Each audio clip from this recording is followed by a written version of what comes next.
Oh, bloody hell. Sorry, guys. I don't know what's happening. I had to reconnect everything and disconnect it. But that's good. It's brought more people in. I did that on purpose to give you all time.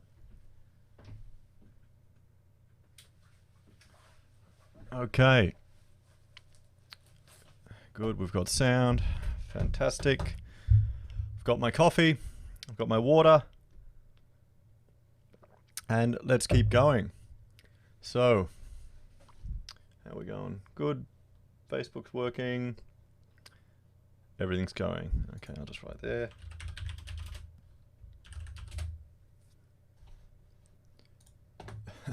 Yep, Clara, we waited for you. We waited for you, you know. There you go. See, I've been screwing around with all these other little things. Watch, so if someone subscribes, that should play a sound as well, and it'll appear there. So I'm teaching myself all these wonderful things, but in the process, I've forgotten how to turn the sound on. So, welcome everyone. Let's have a look. Hang on. I'll get a few questions. Hi, if you get a chance, or you can work on it today in the commentary, do point out where these parties are recommending preferences. Yes, we'll look at that first up. We'll look at their how to vote cards, because it's pretty interesting. We literally have some family members staying with us at the moment, and a mature family member, quite political, didn't appreciate that you could waste. He thought he could waste his vote. He thought he could waste his vote. So I thought that was interesting. Is Victoria lost cause for the right? I think it's our version of California, honestly. There's a lot of good people down there on just the libertarian movement that I know, but there's just so many bloody commies down there. If anyone's watched Stephen Molyneux's video today or yesterday about saving Australia, which I thought was quite good, you can. He mentioned his trip to Melbourne and how bad it was. So I thought we'd start today. We'd look at Tasmania. Oh, good, you've got sound. Fantastic. Yeah, I had to unplug something, plug something in, and press a button. So yeah. Jess, no, you haven't missed anything out. Literally was just screwing around with sound. Don't worry. Not at all. We haven't even started. Okay, so I thought we'd look at Tasmania first. Just because it's small, and I'll feel like I've achieved something if I can cross it off the list of all the things that we have to look at. So here we go. So let's start as requested. Let's look at their how to vote cards, because then we'll get a bit of an understanding of how the preferences flow. So we'll start at A, the Australian Conservatives. Is this Tasmania? Yes. So 1 and then no one else. Does that help? Does that help? The Nationals, 1 the Nationals, 2 Liberal. So the problem with this is none of these other, the chances of Liberal getting kicked off before any of the other parties means that all the rest are pointless, essentially. Your vote won't get exhausted. That's why we need to shift the window. We need to get some of the more controversial people up there. So they're talking about these things. Group C, Sustainable Australia. Oh, what? This is it? Senate. Vote 1 above the line for Sustainable Australia, then number at least 5 other boxes in order of your preference. No need to number any boxes below the line. Okay, well, they're getting a bit lazy there, aren't they? The Greens, 1 the Greens, 2 Craig Garland, 3 Animal Justice Party, 4 Help End Marijuana Prohibition, 5 Australian Labor Party, and 6 Sustainable Australia. Okay, let me just drop down that resolution there on that video. Group B, Liberals. So they're Liberal 1, 2 the Nationals, not surprising, 3 the UAP, Clives Palmer, 4 the Australian Conservatives, 5 the Liberal Democrats, and 6 the Shooters, Fishers and Farmers. Okay.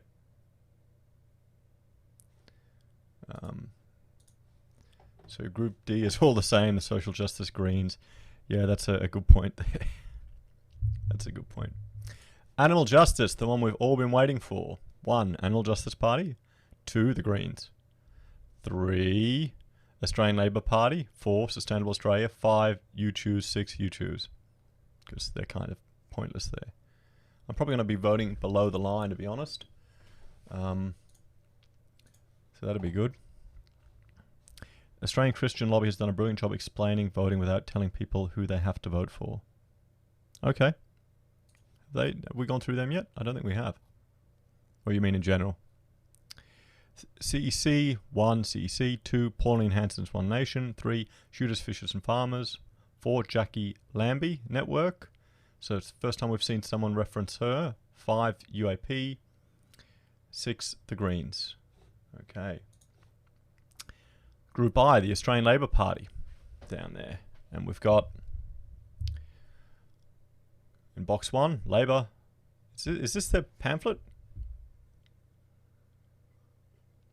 I guess they're replicating their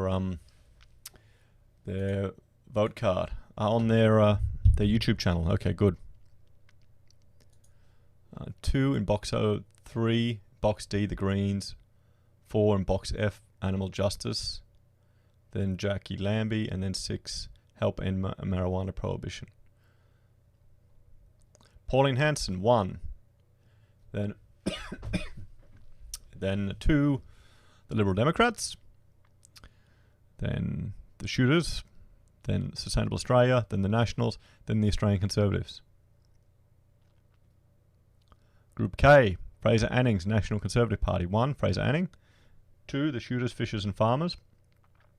3, the Australian Conservatives. 4, the Nationals. 5, the Liberals. 6, the Liberal Democrats. So I'd be shocked if the Liberal Democrats would actually pick up any of Anning's votes, because it'll be exhausted. Or Liberal will most likely get most of the preferences, because I think he would outlast the LD, or maybe the other way around. I'm not sure. Pauline called Fraser a racist. Well, yeah, everyone called him a racist. We'll see how it goes. Isn't it ironic? Everyone used to call Pauline a racist. How times have changed. Jackie Lambie Network. Okay, and 2. That party. Huh? 2, 3. She's not even mentioning the names. 4, 5, 6. Okay, she doesn't even want to give them the names there. What's this? Steak and eggs. Did you hear that Labor picked up 10 extra seats because Bob died? That's, I don't know. You reckon? You think? Here we go. Heiser says, maybe these right-wing parties need to out-socialize the socialists, offering ethanol, fuel, hemp, wood, paper, legalizing weed. Yeah. Maybe. Maybe. I don't know if that'll...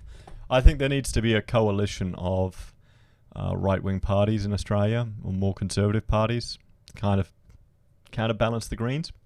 So the Hemp Party, well, they're 1, Clive Palmer, UAP, 2, Liberal, then Nationals and Australian Conservatives, then Labor, then Jackie Lambie. Group O. Tick 1 to O. 2, the Greens, 3, 4, Justice, 5, Sustainable, 6, the Hemp Party.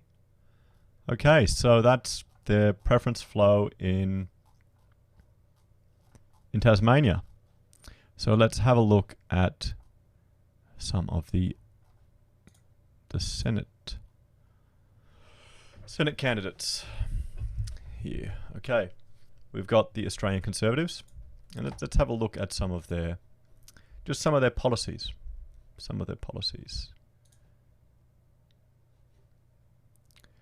Busting the Canberra bubble, we looked at that yesterday. Economy, budgets and taxes, energy, immigration and citizenship. So let's have a look at those. Key points. The budget must be brought back into surplus. We vote for limited efficient and focused government. Taxes and regulation should be as low as possible, as simple as possible, to stimulate growth in the economy, create jobs and generate prosperity. One thing I've noticed, guys, is reading through all of this stuff, is just the copy pasta that I'm finding in all of the parties, particularly the minor ones, where they're just doing, it feels like we're reading the same thing over and over again. And a lot of these parties are never actually going to have any way to implement these policies. They haven't even developed a strategy to put these policies in place. But it kind of gives you an overview of where they ideologically sit. But what worries me is we've got so many lefties, so many little lefty parties. So how they want to bring it back into surplus. Australia cannot continue to run deficit budgets and accrue intergenerational debt. Yes. Yep, 100%. We have a moral obligation to our children and their children to repay in excess of $500 billion in debts generated since 2008. Australian Conservatives will reduce the spending and inefficiency of government to ensure that we repay existing debt. We support bringing back the debt limit so that future federal governments will require permission of the Parliament before they can incur more debt. Well, that's a fantastic policy. I think that's great. Limited, more efficient, effective and accountable government. We believe in the constitutional separation of powers between the legislature, the executive and the judiciary. We also recognise and support the division of responsibilities between the Commonwealth and the states. Government should spend taxpayer dollars wisely to minimise the size, scope and waste associated with government. We commit to methodically reducing federal government spending to less than 20% of GDP to pay off debt and reduce taxation. Okay. So Charlie, you don't agree with everything AU Conserves say, but they're on a constant path. So yeah, they seem well thought out. Benefits of tax reform. By reducing the number of special tax categories, concessions and deductions, the tax can be simplified and deadweight accounting and legal costs can fall. Yes, 100%. Just like the small business party.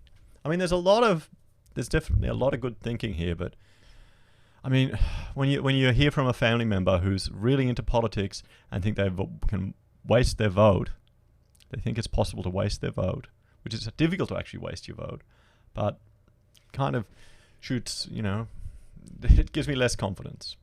Let's look at energy. Australia deserves the most reliable and affordable energy in the world. With electricity generation, we are technologically agnostic, but subsidy averse. We support nuclear power and nuclear fuel cycle industry. Cool. That's enough there. Okay. So, our policies, immigration and citizenship. Immigration to Australia must be in our economic, social and cultural interest. Migrants should contribute to Australia. We will withdraw from the UN Refugee Convention and never resettle those who arrive here illegally. So, I think they got a conservative range of policies. Nothing can be too surprising, really, for any of us here. Who are their candidates? Justin Stringer and Nigel Frame. Let's have a look. Our team. Senate candidate. Now, the thing is with Bernardi, he chose to not, because they've merged with Family First, and he chose to not run reps. He chose not to run for anyone in the House of Reps and just focus on the Senate. So we've got here. So Ivan is saying, I like Australian Conservatives, but not enough to put them first. I'll put them at another preference. The more you put before the bigger parties, the more chance they might have. You never know. Will serve the Liberals well. I don't know. I think they're a bit more conservative than the Liberals, actually. To be honest, I think they're definitely more conservative than the Liberals. They may piss them off. So, Justin. I'm 35, married with 2 young sons. I've been interested and actively worked in politics for some years, but now is the time we must make the change in our government to make the Australian dream achievable. As a hard-working father and husband, it troubles me to see a government with its reckless spending that will not benefit my children and their children. I agree with you there, mate. I believe a great society starts in the home with a solid family, sound morals, and value-driven traditions. Okay, so he seems like a reasonable bloke. So, the Nationals.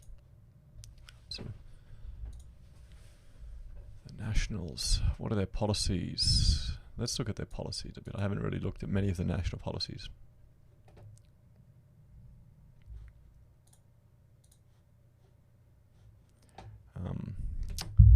Nationals' heart is in the country and the coast. So, yes, the Australian Conservatives in the Senate will keep Libs in check. I think we need a mix of people in the Senate, honestly. I wish I could vote for like 4 or 5 people in the Senate.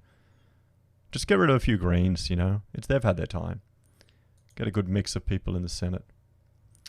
The Nationals' heart is in the country and the coast, putting locals first to deliver relief for housing pressure, secure local jobs and better wages. I mean, these are all aspirational goals. All of these are aspirational goals. That's what they aspire to. But saying this is easy. Actually making it happen is different. How do they see? This is what interests me is how would they go about getting this? Because all of them can say that. Every party can say this. Now, I would say reduce legislation and red tape, free up more land for housing, make it easier for people to get approvals, reduce council ability to restrict people's development opportunities, allow smaller houses, more innovation, and let the market adjust. That's what I'd suggest. You know, but if they're going, oh, we'll relieve housing pressure by building all these public housing, like the housing party we looked at last night, you know, secure local jobs and better wages, same thing. How are they going to do that?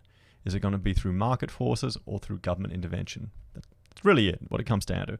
It's if you want a party that's for liberty and one that's for, you know, authoritarian. That's the scale. So what else? So let's have a look here, the housing pressures, because that's something that I think a lot of people dealt with. Working together, we are fighting to secure a fair deal for regional communities and households so that everyone can benefit from our nation's growing economy. No one should be left behind. We want to help hard-working regional families with their pressure so they can get ahead and save for their future. We want young people to have the best opportunities locally, like being able to afford their first home, and that older people have security in retirement so they can enjoy the best quality of life. Delivering real benefits for local people.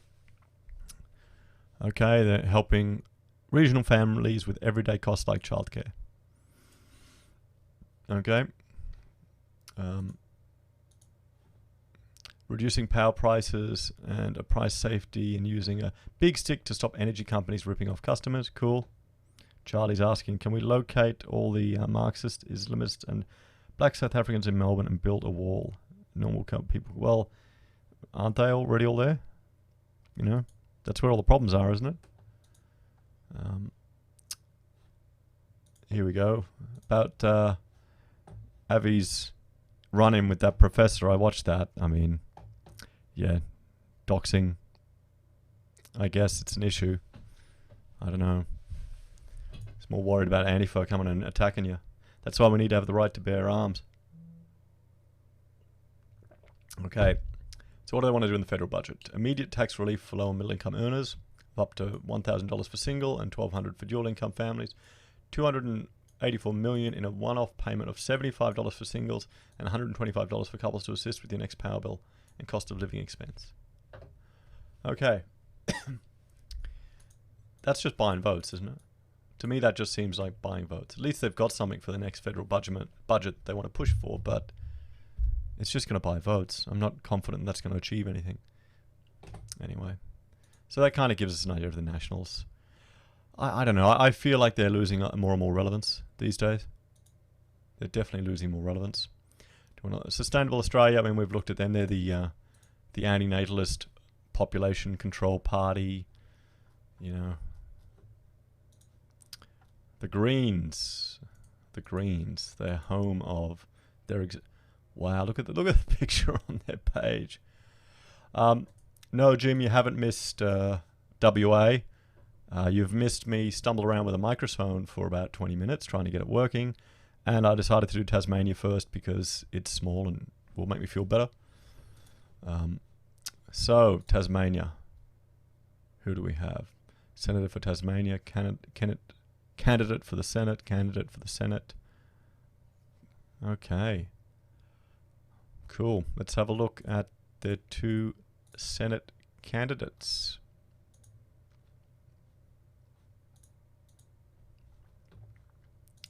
So,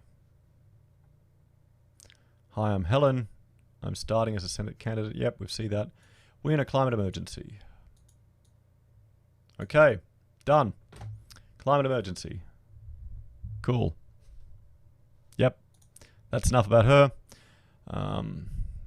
Tasmania has been my home since 2017. And after growing up in the Blue Mountains and working as an environmental specialist and teacher, it is a precious place to me. I'm standing for the Senate candidate for the Greens after witnessing from inside government the undermining of our laws, economy, our country by major political parties and their fossil fuel donators and lobbyists. The Greens do not accept donators from fossil fuel companies and are the only party we can trust to clean up government and prioritise a social, environmental and economically healthy renewable energy future for Australia. Now, I'm going to theory craft here. Do you think the reason why these women are all attracted to the Greens is because of the whole emotional response that is coming with the end times prophecy of the world coming to an end in 12 years? So they feel trying to address it, and they're drawn to the Greens to kind of fight it and save the planet. Do you think that could be it? I don't know. I mean, I doubt Helen there has much of an appreciation of business. Where's your bio? Yeah. Well, there you go. I mean, and we got a public servant pretty much. Can't say I'm surprised. I can't say I'm surprised. Okay, Liberals will skip them. Animal justice. Good old animal justice. Animal justice.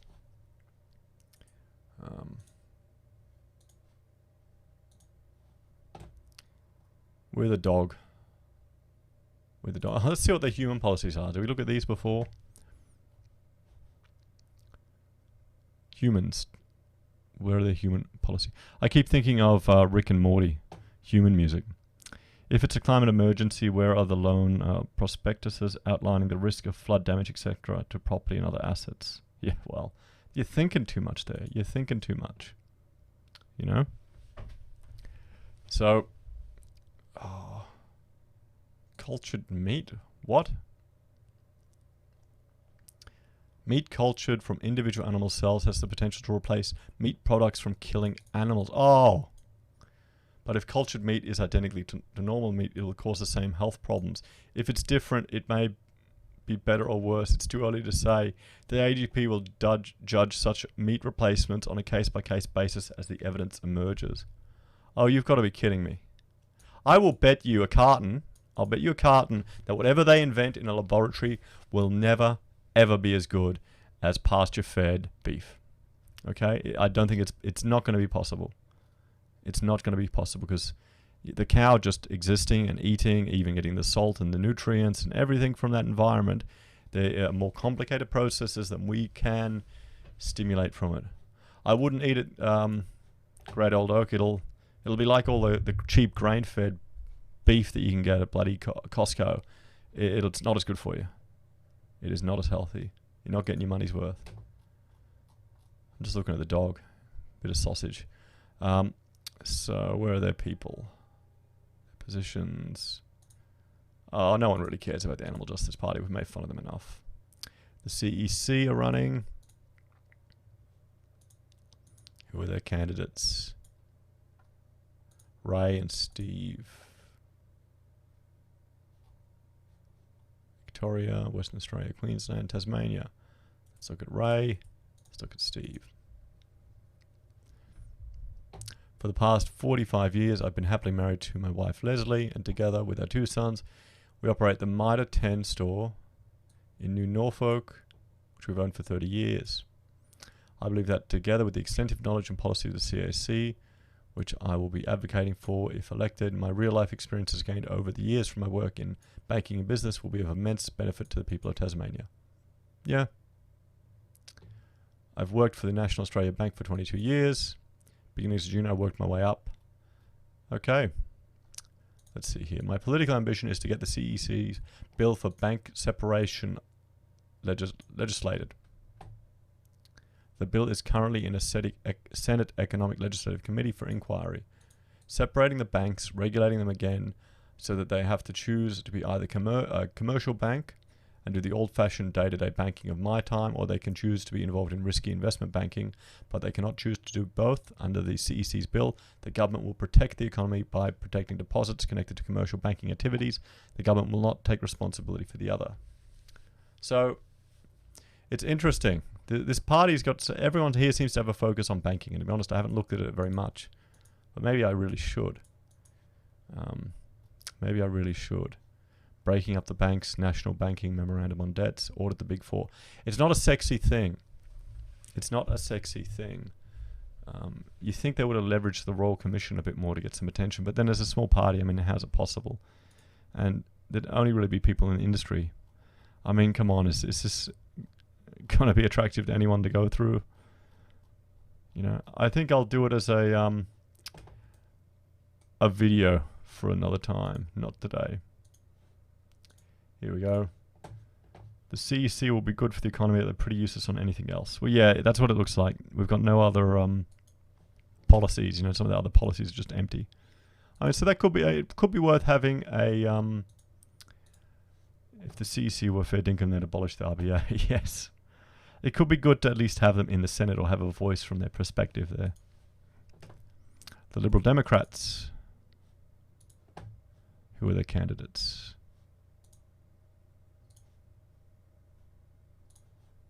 Who we got? Clinton and Matthew.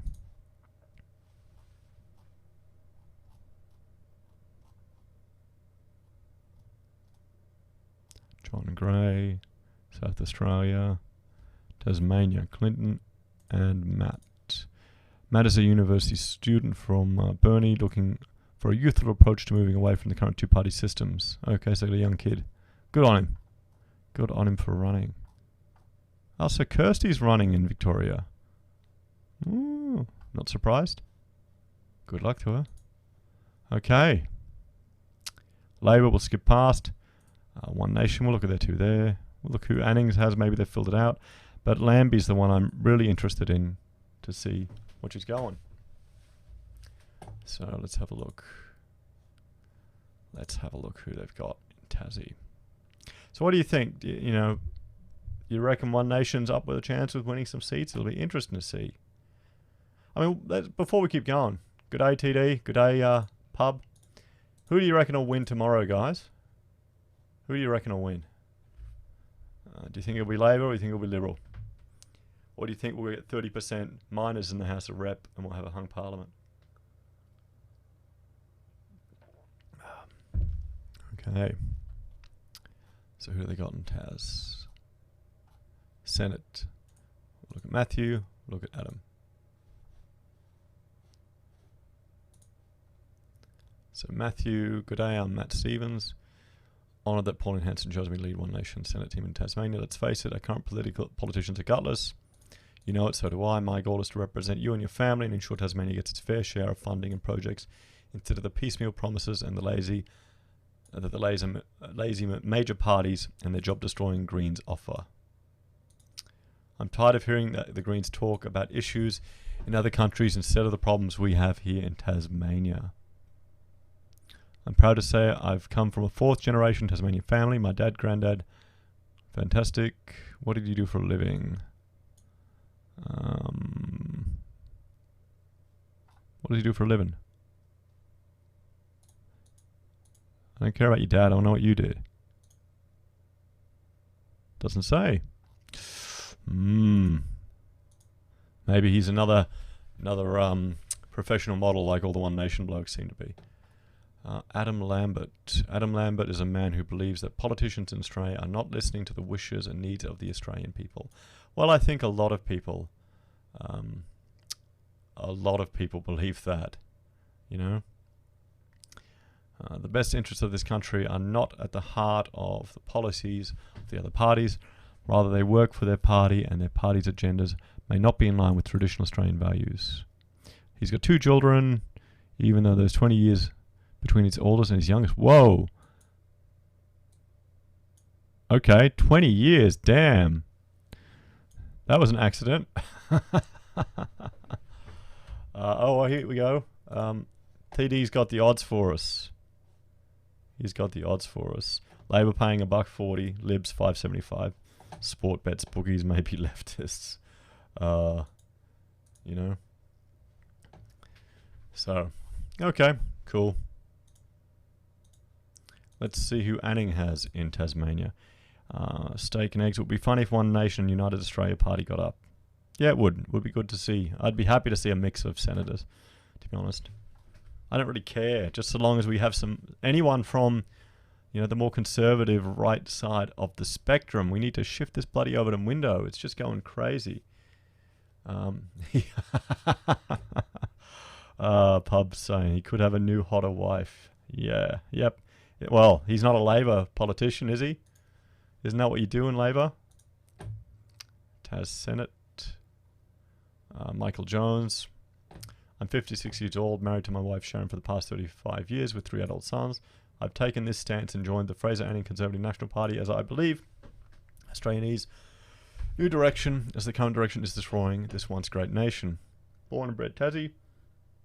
Have a large network of friends and acquaintances. I'm very well known in Tasmania and have been very active within the Tasmanian community for years. Set up and managed tile businesses in Tasmania, both south and north. Roles and sales management positions in the food and beverage industry, and I like to achieve the highest possible standard. Okay, family man with business experience. Frank Falzone. My name is Frank Falzone, 45. I work as a loss assessor and standing for the election as a candidate for Fraser Anning's CNP. I'm against political correctness. I stand for free speech. I'm for Australianism, not globalism. I'm against foreign aid before fellow Australians. I'm for Christian values. I'm for real change. I'm for bringing back Australian manufacturing. Okay. Jackie, let's see how she will go. Didn't she go on that TV show? That TV show, you know, the Survivor one, where they all do their I don't know, I'm a star, get me out of here. Let's see some of her issues.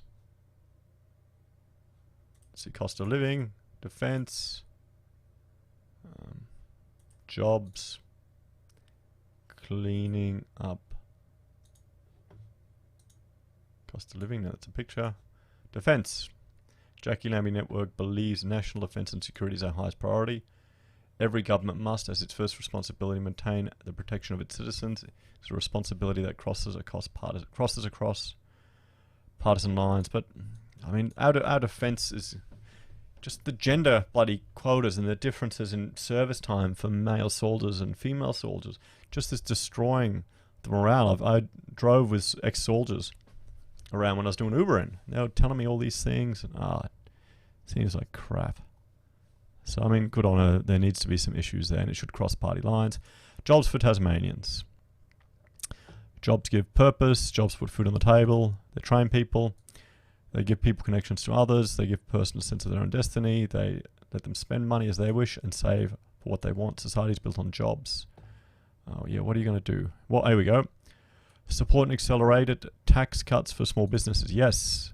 That's the thing with... here we go. TD's going, small parties are killing conservatives because it divides our vote. I think a lot of people are getting frustrated with the major parties. They don't need to divide your vote, not if you're smart with your preferencing. They shouldn't. You just shoehorn your vote, so you put, you know, worst case, Liberal right at the end after you preference all your small parties, so your vote will go to people you want before it gets exhausted. I think that's what you want. But I think there needs to be an alliance, but I don't know if it can happen. Because they've all got things that they disagree on. And here, support accelerated tax cuts for small businesses. You know, the cuts that Liberal are promising us, you know, how far away are they? You know. TD's going, true, but not everyone is that smart, even though they have conservative beliefs. Well, yeah, that's what I was saying. My family member that didn't realise you couldn't waste a vote, and that's the problem with our education system. You know, that's the problem. Here we go. That I'm a celebrity, get me out of here was horrifying to me. Those tests that they were to do in Luciferian cults, including MK Ultra. I've got no idea. I never watched it, to be honest. Oh, here we go. Jim knows how to vote for us. This is what we should do. Vote in your blood. You know, that's it. It'll burn through the paper. Ensure that hiring Australians is a priority for all national projects. Support an Australian-made bidding preferences for projects requiring advanced manufacturing. Yeah, but we don't have any advanced manufacturing. Protect penalty rates and legislation. Restore workers' bargaining power with big employers. You know, cleaning up politicians. Politicians should earn their pay. Politicians are paid more than 98% of Australians. It's reasonable to ask if taxpayers are getting value for money. In the private sector, your pay is tied to your performance. For politicians, your pay rise is automatic. There is no key performance indicators politicians are required to meet. It's simply assumed that they're doing a good enough job to warrant a pay rise. Okay. Implement a national anti-corruption commission. Draft a code of conduct for all parliamentarians. Okay. Cool. We'll see how she goes. Oh, does she like pot? Jackie Lambie Network believes that the best people to make medical decisions are the patient and the doctor, not politicians and not bureaucrats. Remove the bureaucratic red tape that has ensured that patients in need have been denied the use of this treatment. Okay, cool.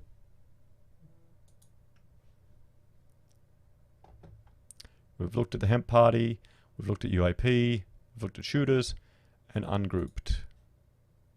Australian Better Families are running, good, they're the men's rights party. Love Australia or Leave, that's the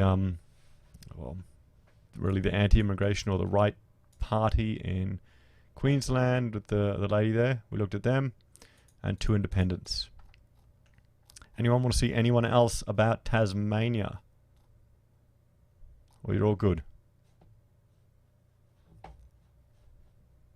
So I think next we'll go to, hang on. Can you please give us your comment on exhausted votes? Okay. How do I explain this? Do you want me to explain how it works, or try to? We'll say here. Say this is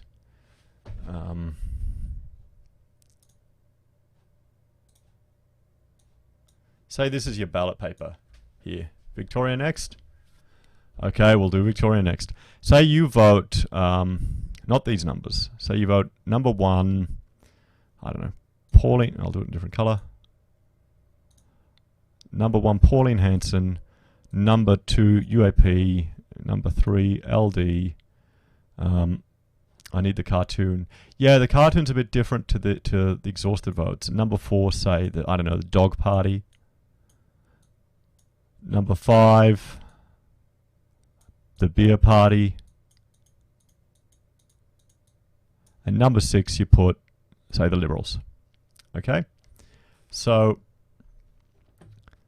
what we do, first, you know, Pauline Hanson, nope, they didn't get it across the line, so that vote, your vote is then gone to the UAP, and then they get eliminated. It goes to your third preference. Oh, but the Liberal Democrats have already been cancelled out previously, so your third preference goes to your fourth preference. But the dog party are already gone, so it goes to the fifth preference, but they're already gone. So then your vote goes all the way to your sixth preference, and because you've bookended your vote with the Liberals, you know, your first preference still gets their first preference vote, but your vote isn't exhausted because there's still somewhere it's going to. But if you voted for 6, say, the, I don't know, KKK party, for argument's sake, some racist bullshit party, then your vote would have nowhere to go to. It would be exhausted. Okay? So that's why you want to make sure you can put as many people as you want. We're probably going to, Rachel's going to vote below the line. I'll vote below the line, and just bookend it so you make sure your vote will eventually get to somewhere. And you want to, avoid the Greens if you can. You don't want to go there. So does that work? Does that make sense? I know it's once you get your head around it, it's a bit bloody stupid. So, okay. So what do we want? We want in Queensland or Western Australia. So Clara's sick. Does anyone, do you want to go for WA first, guys? Or Victoria first? Let's have a vote.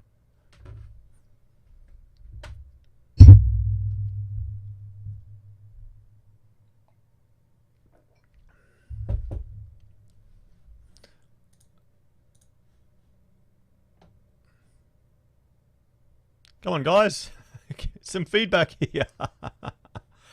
WA or Victoria? WA, 2 votes for WA. The People's Republic of Victoria. We've got 3 votes for WA. Okay, I think it's WA. We'll go there first. And then we'll go to the People's Republic of Victoria. I wanted to do ACT because it was small. Okay. We'll go here to WA. And we'll look at their Senate how to vote cards first. We'll look at their Senate how to vote cards. What am I doing? It's on the same page. Okay, One Nation, 1. And then 2, Shooters and Fishers, 3, Liberal Democrats, 4, Australian Christians, 5, West Australian Party, I haven't heard of them, and 6, the Nationals. Okay. Group B, the Involuntary Medication Objectors Party. We looked at them. The Vaccine Fluoride Party, so 2-issue party, but they've got some interesting health policies at least. So, number 2, the Health Australia Party. Number 3, the Great Australian Party. Number 4, Animal Justice. Number 5, the End Marijuana Party. Number 6, Pauline Hanson's Party. So this could be an example of your vote getting exhausted. Probably not, because Pauline Hanson will probably get someone up. But if you put someone else there, like a tiny party that may disappear before the way your vote gets to there, then it'll be gone. The Western Australia Party are a succession party. Okay, they're still trying to secede. That's cool. Maybe they should. Group C, Liberals. Who are they doing? 1 Liberal, 2 Nationals, 3 the UAP, 4 Australian Christians, 5 Liberal Democrats, and 6 the Australian Conservatives. Now, one thing is, as well, people actually follow these things. A lot of people follow these things. You'd be shocked. Well, I'm shocked. So, Group D, the Greens. 1, the Greens. 2, the Socialist Alliance. Oh, crap, we've got to go through the Socialist Alliance again.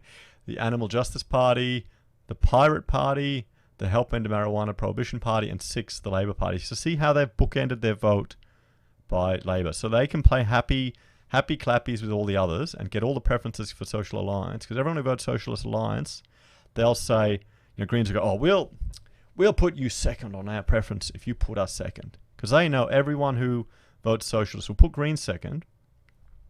And Socialists will definitely lose before the Greens, so they'll gobble up all their SA votes. So that's kind of how it works. It's all politics, Ha! Get it? I need a coffee. So Fraser Anning's put Pauline Hanson last. I can't blame him. Yellow Vests are running. It's the first we've seen of them. Great Australian Party, Shooters, Liberal, yeah. Cool. Pirate Party. 1, Pirate Party. 2, the Greens. Aren't the Greens a bit too authoritarian for the Pirate? I thought they were libertarians. Maybe not. Maybe I need to look at them a bit more. 3, the Animal Justice. 4, Hemp. 5, Socialist. And 6, Vote Flux. Okay, now here, because the Greens are number 2, their votes will all go to there. None of these will mean anything. None of them will mean anything. Unless it goes to the second count. And it kind of might, but probably not. Depends on who's gone first. So Group G, the Australian Labor Party. Labor, and then the Greens. Boom. Pirate Party's a trap for the Greens. Is it gay if it's a trap? A party trap? Sorry, terrible joke. I've been watching too much gaming footage and things. West Australian Party, 1, the West Australian Party. And then 6 for everything else. Okay, cool. The United Australia Party, UAP, 2 Liberals. Yep. 4 Shooters, 3 Nationals, 5 Conservatives, 6 CEC. Hemp Party, yep, they just do the 1. The Australian Christians, 1 Australian Christians, 2 the Australian Conservatives, 3 Shooters. Now we should see the Australian Conservatives should throw it back to them. Should throw it back to the Australian Christians if they made a deal. We'll see. 4 the Liberals, 5 the Nationals, 6 Hanson, 7 United UAP. Animal Justice, 1 Animal Justice, 2 Health Australia, 3 the Australian Greens, 4 Sustainable, 5 Socialist, 6 Labour. The Australian Conservatives. Here we go. So, this is interesting. The Australian Christians put the Australian Conservatives second, and the Australian Conservatives didn't put anyone. And Jim's asking, he's asking where are we viewing all of these preferences. It's on the Senate how to vote on the ABC. I'll put a link here in the chat if you want to have a look and see. So when you go to the Senate, you can see where all their preferences flows are, which is kind of handy to see the relationship between them. So the AU, the Conservatives, didn't make a deal then. Looks like it. The CEC 1, CEC 2 Pauline Hanson, 3 Shooters, 4 Australian Christians, 5 Health, 6 Greens. The Shooters just won them. And then Christians, Hanson, Liberal, Nationals, Democrats. Socialist Alliance, 1 Socialist Alliance, 2 the Greens, 3 the Hemp, Animal Justice, Pirate Party, Australian Party. Just think, wouldn't it be scary if we get to a point where hate speech gets to such a point we can't even make fun of the Socialist Alliance? You know? Then it's really the end of days. The Great Australian Party. Oh boy, they've gone all the way up to 10. They've gone all the way up to 10. 2 Christians, 3 Conservatives, 4 Fraser Annings, 5 Shooters, and 6 CEC. And you'll just keep going. Yellow Vests, okay. This looks like they've copied their Excel spreadsheet. Who determines hate speech? Our overlords, the Green Masters, who control Labour. That's how it's all happening. You know. It hurts your feels. That's what it is. If your feels hurts, then it's hate speech. So, Yellow Vest Australia. What the hell? We recommend to use the proper long list and number down all boxes. If you don't have 2 minutes to vote properly, use the short list. Oh, they want you to not. Oh, wow. What have they done? 1 Yellow Vests, 2 Fraser Annings, 3 Shooters, 4 Australian Conservatives, 5 Pauline Hanson, 6 Liberal Nationals. Okay, so they've got this is below the line and above the line. Wow, they're going crazy. The Nationals.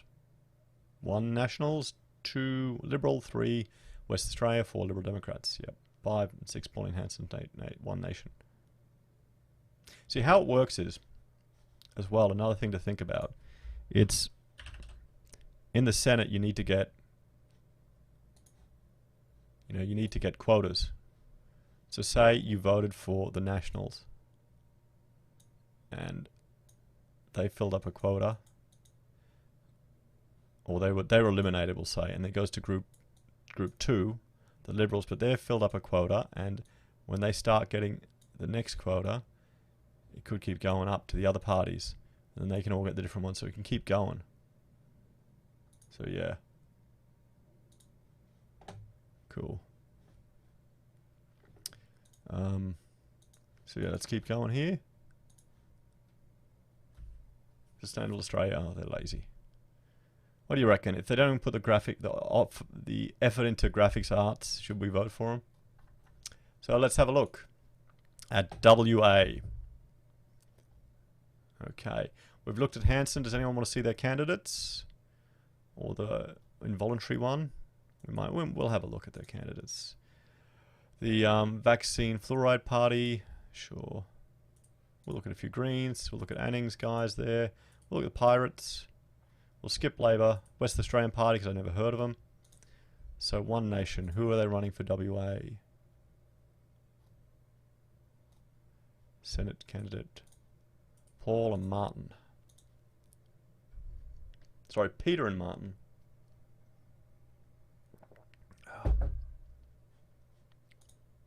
What's going on? Zero tolerance. Did I miss New South Wales? No, you didn't. We've done Tasmania, and we're doing New South Wales to because Clara is sick. Where is it? Or Kafka.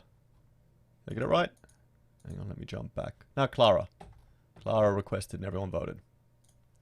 So, because, so she can figure out who to vote for. Okay, so, meet Peter. My name is Peter. I'm a West Australian Senator for Fon.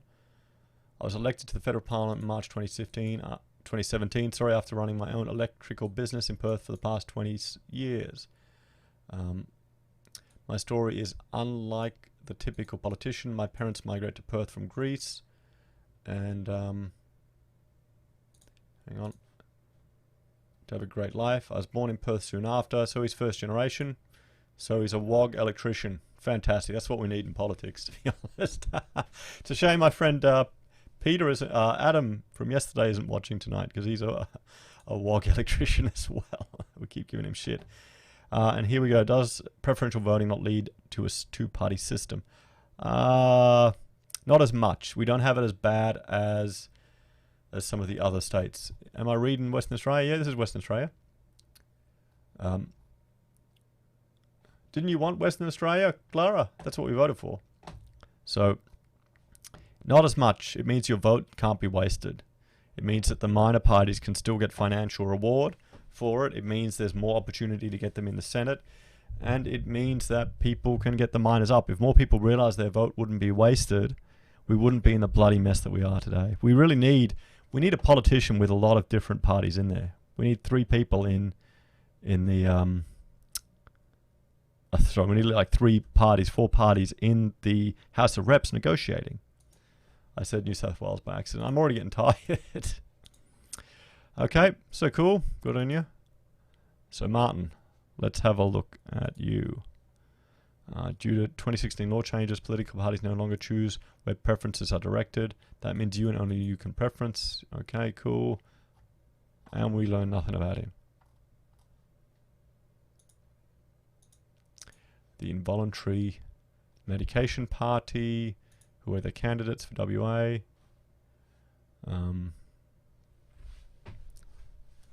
WA Senate.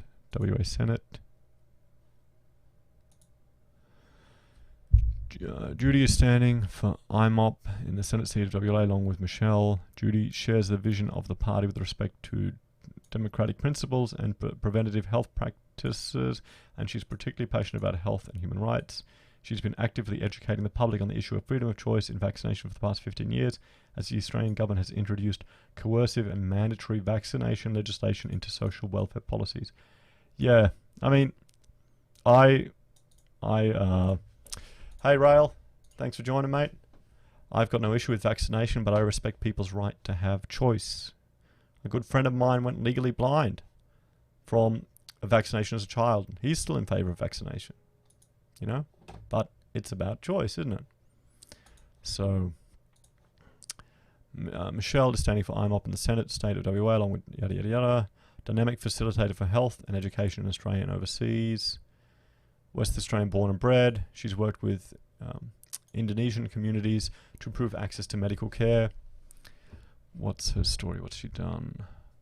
Education advocate. Okay, cool. We've seen him. Hang on. So glad to see this channel grow. I think I came across when you had 200 subs. Oh, well, thanks, mate. Good to see. Good to see. Need to shout you a Vice beer or two. Yeah, no, I got to have a meet-up at the German club here in Brisbane. We're pretty... I'm flat out with work at the moment right now with the election, so afterwards. The Greens. Does anyone really want to see the Greens candidate for Western Australia? Can you let me know? How about we just look at them? Oh, I know him. He's the guy that says the time of white man is over and it's all about disabled people now. Hi, I'm Jody, and a former district manager for retail stores in Brandon Beyond. Brandon Beyond? Is that the current sitting senator? It is, isn't it? You know? Both your yada yada yada. I don't care. For years I volunteered and worked for different charities, probably because you never had a real job. But then I came to realize that most of these organizations are actually just mopping up the impacts of bad government policies. Hang on, here we go. The BE of the straight white able-bodied males is over. Well, yeah, no, my friend Blind Dave, I call him Blind Dave, Goff, Shows you how sensitive I am. He actually went and presented in Parliament in front of politicians, and he just tore them to shreds about all these these organisations that provide support to disabled people, just how they all screwed him over and provided no support. And they just shove, the CEOs go from one organisation to the other, and it's just all going around in circles. Hang on. This is... no, Florian, let us know when you plan to go to the Brisbane German Club. I've got work coming up in Lismore and would love to catch up. Yeah, it would be good. Well, I'll organise an event. We'll give enough time. I'm heading up to Bundy at the end of the month because Jeremiah House, it looks like they've got their funding and they're having their official opening. So I need to back up a few videos and maybe do some stuff up there. But I'm taking the family. We're going to go camping. We're going to go camping if we can. If I get all the work done and just go camping and enjoy it up there. So yeah.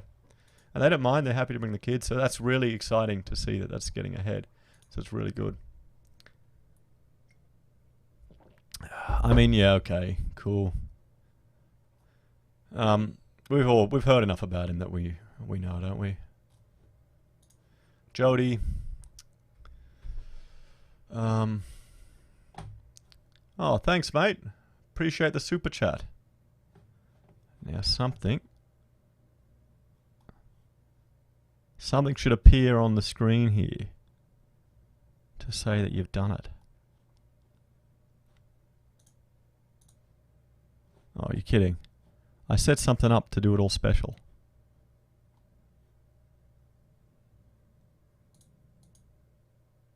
There you go. Thank you very much. Appreciate it, mate. Thank you. That'll go towards a VIC beer at the German club. To be quite honest, you know, screw this. This is not sponsored, but I'm gonna share this with you because I know we got people from interstate, but I mean, this is the Brisbane German Club right near the Gabba. $5 to be a member. All really good food and all the beer you could want. I mean, it is awesome, guys. I mean, like, look at this. And this is he's a performer there, and he just does like Lady Gaga and all this stuff with all German music and chicken dance, and you're pretty much just getting hammered and have a great time. It's good fun. It really is. Yeah, Andrew, he's awesome, and I'd go there with my staff and get them really drunk back in the day. But I'm all well behaved now. But still, there you go. Not sponsored content. Hang on, is that near Vulture Street? Yes, yeah, that's the one there near Vulture Street, just across from the Gabba. It's good. You don't go to these inner city trendy places. They're too wankerish. You go, 1 litre beer. So they're the greens, guys. I mean, okay, cool. Cool. So let's see, what do the Fraser Anning have in Western Australia? The Senate candidates. Hang on. What's going on, Rachel? Too many good night out before the kids came along. Yes. Yeah. Yep. We wow, we don't go out much anymore, do we? When's the last time we went out partying? That's wow, showing our age. I don't know if I can handle it anymore. David Archibald for West Australian Senate. Formerly an oil exploration geologist, David's main research interest is now in cancer. He has lectured on climate science, predicting severe solar-driven cooling in the U.S. Senate hearing room in 2011, and a U.S. House of Representatives hearing room in 2013. His last book, American Gripen: The Solution to the F-35 Nightmare, was on fighter aircraft. Well, yeah, that's insane. So Meredith Campbell for Western Australian Senate. Been working as a hairdresser for 40 years. In that time, I've had many conversations that have been exposed me to people's lives. Yes, my mother is a hairdresser, which I can't take advantage of, but Rachel and the kids can, and she hated having to listen to all the people whinge and tell their stories. Life seems to be a struggle for many with kids, joblessness, nursing homes full. Yeah, broken family court system, yes. So, I mean, Anning's definitely pulling from normal people. Pirate Party. Let's have a look at some of their policies.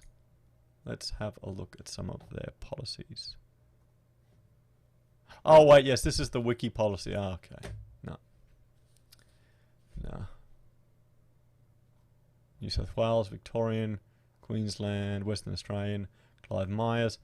He reminds me of like some dodgy American evangelist, you know, super mega church guy that flies around in a jet and doesn't give a cent to the poor and lives in a mansion. That's just what I picture seeing him there.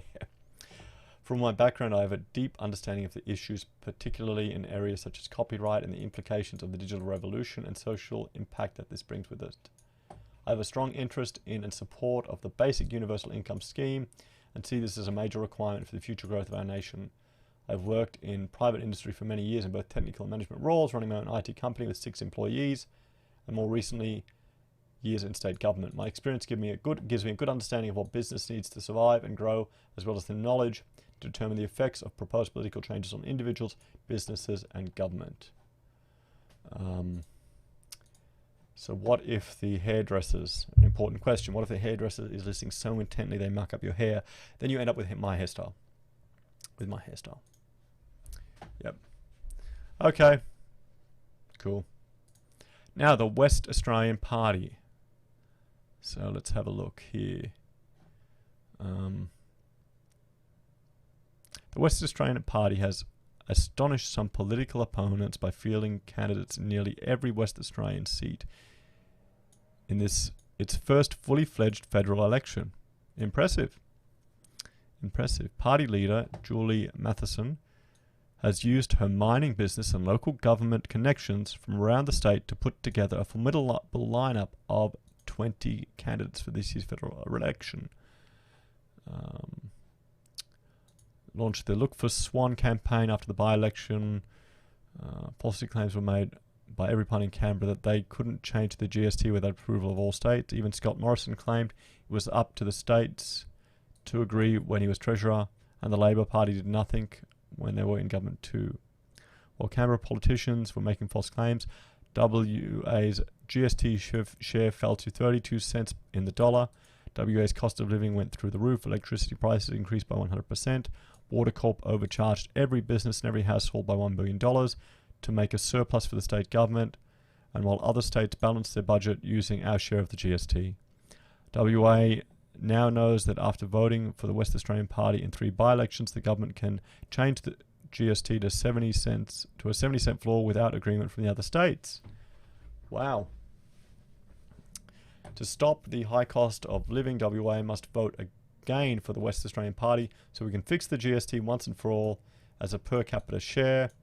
We will also expose other discriminations against WA with your help. Look for the Swan on both the ballot papers and vote 1 Western Australian Party, then 2 for the party you want to form government, then 3 and so on. Thank you. Okay. Respect, you know. Respect. Let's look at the Senate candidate. Julie.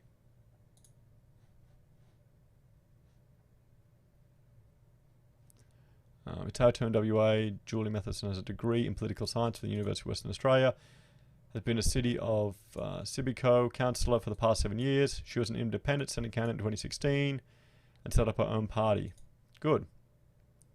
Teams of candidate in 2017, campaigning on the unfairness of GST distribution to Western Australia. So, you know, honestly, I would definitely preference them against some other parties. If you're in Western Australia, this is definitely one to consider. At least it'll have your interests. Social movement for WA. Let's have a look at their policies. At least I like the idea of it. Continue fighting for 100% per capita share of the nation's GST pool. Well, yeah, I mean, you've got the heavily mining states. A fair share of defence contracts and defence spending. Oppose removing Commonwealth agencies to the eastern states. Abolish fringe benefit tax in regional WA. It's killing off regional towns. Yes, I agree with that, you know. I agree with that. Your community. Increase federal funding for infrastructure. Responsible transition to renewable energy. Oh, come on. Do people not realize that renewable energy is just not going to work? Is it just me? or all these parties, every single one of them, we're seeing the same thing. Is it just the standard line now that you have to be for renewable energy? You know? No, I won't subscribe to your newsletter this way. Your Money oppose the removal of franking credit refunds. Okay, good. Simplify the Commonwealth tax system. Yes. Maintain and improve employee wages. Very good. Protect Western Australia's retirement. Yep. Advocate for urgent changes to the family court. Very good. Yes. Very good. Fair treatment of all parties by the child support agencies. Yes. Improve Commonwealth incentives for apprenticeships. Yep. Health. Better facilities for mental health. Yes, we need them. We need them. They don't explain it, but I think these are more their aspirational goals. I think they're very focused on the what do you call it, GST, and getting their fair share. Protect our biodiversity. Okay, cool. You know, it'll be interesting to see how they go. It'd be good if they make a splash on the political scene over in WA. I wonder if they will. Got the Marijuana Party, we've got the Australian Christians. Let's have a look at them. Vote 1 for the Australian Christians is not a wasted vote. Send a strong message that family values, freedom of expression and human life matters. Yep, that's the problem. People need to know that it's not wasting a vote. They need to know that. We believe protecting your freedom of speech, religious expression, promoting healthy programs in our schools. Human life is precious in all stages and ought to be protected. Good stewardship of our finances is vital. Look after the most vulnerable. We need to be good stewards and caretakers of our environment. Let's look at their Senate candidate.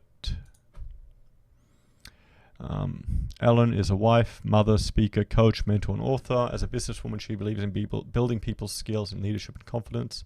Ellen owned her own business for several years and also had a successful career in media advertising for 12 years with numerous accolades, 5 years experience as a senior advertising exec and training. Okay, let's have a look at some of their policies. Are they just here? So let's have a look. The key policy. Let's look at marriage and parenting, the education policy, freedom of expression, prostitution, the Nordic model. Okay, we'll read that one first.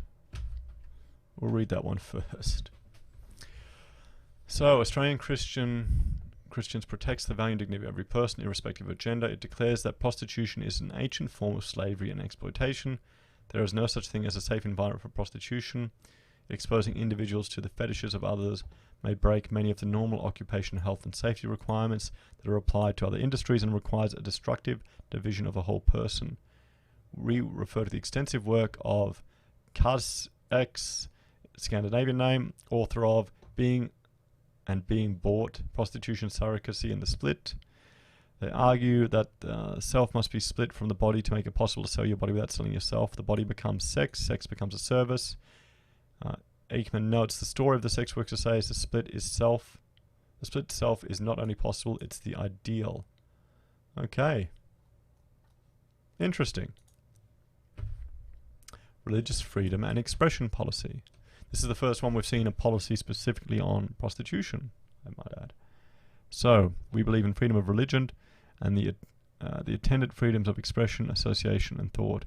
We reject identity politics and enforcing acceptance of changeable non-biological characteristics like gender expression and sexual identity. We believe all Australians should have the right to refuse to perform an act that would violate their conscience. We believe that religious freedom should be broadened rather than restricted. The foundation of a free society is the free exchange of ideas. Okay, I agree with that. You know, it's right there. Free society is the free exchange of ideas. Nothing should be protected. Nothing should be off limits. You need to be able to talk about things. AC does not support the introduction or funding of programs that seek to disenfranchise. It does not support the current model of safe schools, and will reintroduce a fair program aimed to promote general well-being across the whole school populace. Okay. I mean, I'm not a fan of safe schools either. How about a policy on paying tax for religions? Yeah, religions have to pay tax. That's really an American thing where they get away from it. They get tax exempt for, say, specific projects like a charitable work, like if they're doing a school building or homeless food drive or things like that, and that's no different to any other charity. But they still have to pay tax. They don't cop it. They don't get away with it here in Australia. It's a bit of an American thing. Family-centered economics. When reference to family, it is with full knowledge of the complex and painful reality of human relationships.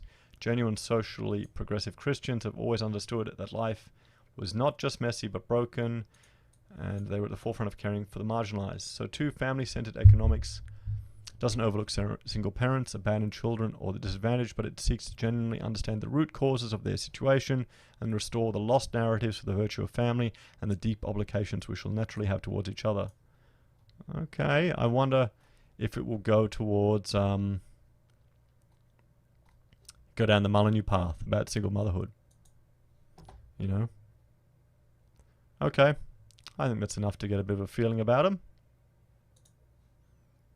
So we've looked at the animal justice, we've looked at the Conservatives, the Lib Dems. Any candidates you want to see in particular for any of these parties, let me know.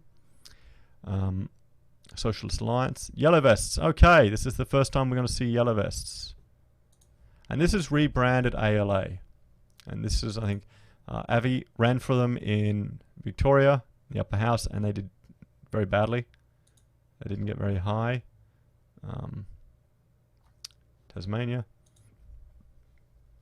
Western Australia.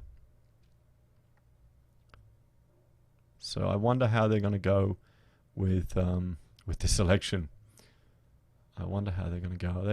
Let's look at their values and policies. Core values and key policies.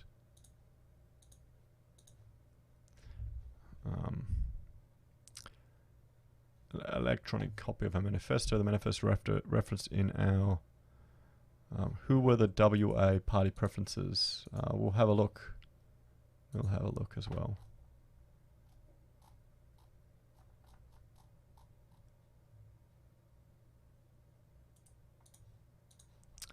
But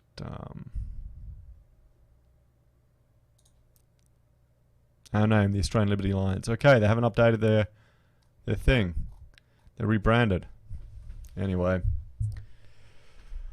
Debbie does the work with Avi Yamin. I thought she was ALA. So yeah. So as civic-minded Australians, we cannot remain passive and watch while damage is done to our nation, our communities, and our families. We'll make a stand for what is right, just and not negotiable. Values our fathers worked and bled and died for. Yep. Okay, cool. On liberty, we choose liberty over freedom. Oh. Thanks, Jim, for that donation. I appreciate it.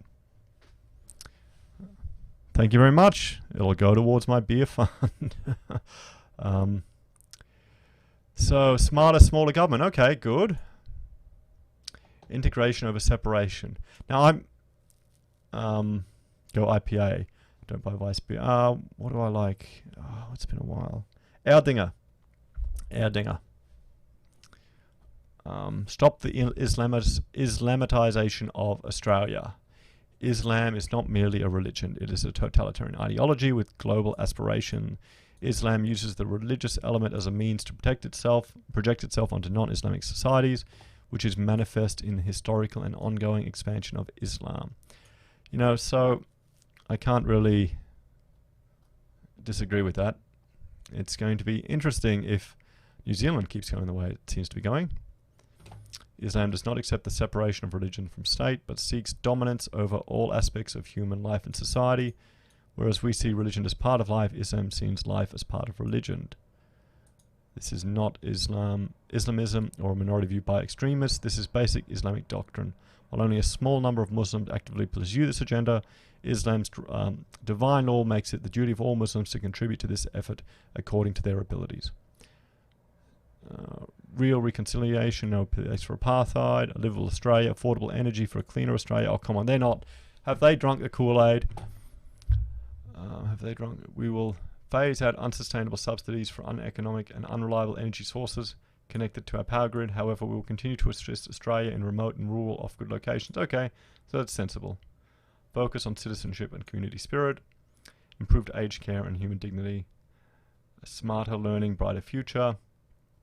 So I think, I mean, they're going to be seen as a one-party platform, to be quite honest. It's interesting that they've adopted the Yellow Vest brand, and we'll see. We'll see how it goes. What do you reckon? You want to see their candidates? Western Australia. Catherine and Debbie. Let's look at their campaign flyers. Australia comes first. Freedom of speech. Hold MPs to account. Cut immigration. Re-industrialise Australia. Fix the energy crisis. Fairer, simpler tax. Scrap the fuel levy. Heal our health system. Vote as you see fit. Banking on Australia. Yeah. Okay. I like some of those ideas. You know. Scrap 40% fuel levy. Yeah. That's insane. The amount of tax we pay. If you actually look at how much we tax, we have to pay on all these bloody things. You know, if you want to smoke, or if you have a beer, and then if you're driving there, it's just crazy. So Catherine spent her childhood growing up on a farm. Typical Australian upbringing based on good Christian values in a close-knit community. Her background is in psychology. Runs a small business from home. And Debbie, right, she's an immigrant from 12 years ago from Scotland. Okay, cool. So, let's look at you wanted to see the, Jim, who did you want to see again? The preferences for WA party?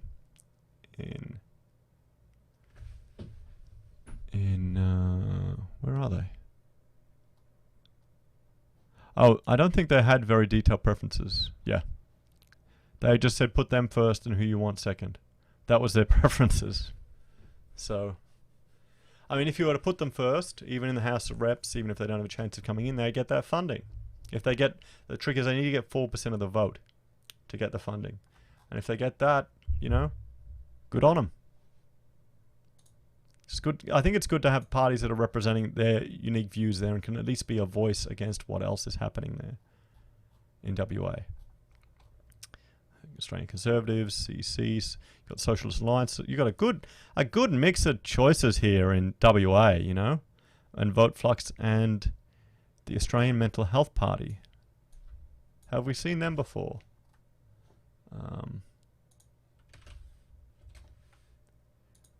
What's this? What's Tom? A pity there's been stuff all coverage in Australia of the Yellow Vest movement.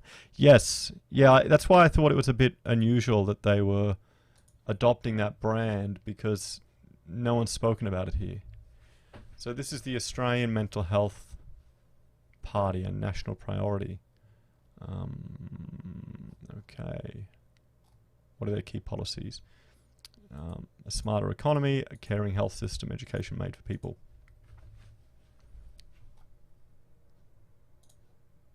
Oh. I need a coffee. Hang on. Or a water.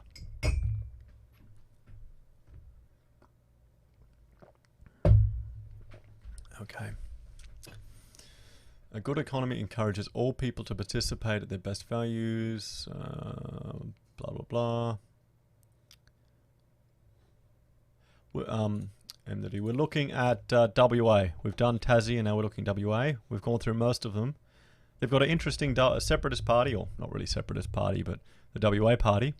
They've got a good choice of people here. So yeah. So A good economy encourages all people to participate at their very best. Our vision is a society where people are better able to connect, take up opportunities, and interact with the world around them. Optimal society is inclusive, diverse, and ready to embrace the challenges of living. We see the minds of our people as Australia's most precious resource. Read more about our vision for person-centered economy here. Okay, let's have a look.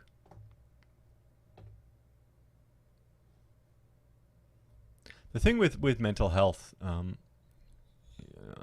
we need to look at reinstitutionalization, and I don't mean horrific institutionalization, but actually facilities for people that are in need of proper care. In our view, a good economy encourages, okay, we support additional measures to ensure that tax obligations of large corporate entities are met, a minimum effective tax rate of 20% in line with the lowest tax band for working Australians, a minimum cap on deductibles that can be made to offset prior losses, a minimum 5% rate on national turnover for multinationals aimed at targeting profit shifting. Yeah, that's the thing. You'll see whenever you buy anything online, it all gets shifted overseas. What are you asking there? How does one give salty Heiser some spondylitis? I'll let you guys work that out there. Are they the Jordan Peterson party? Maybe. I don't know. So, cool.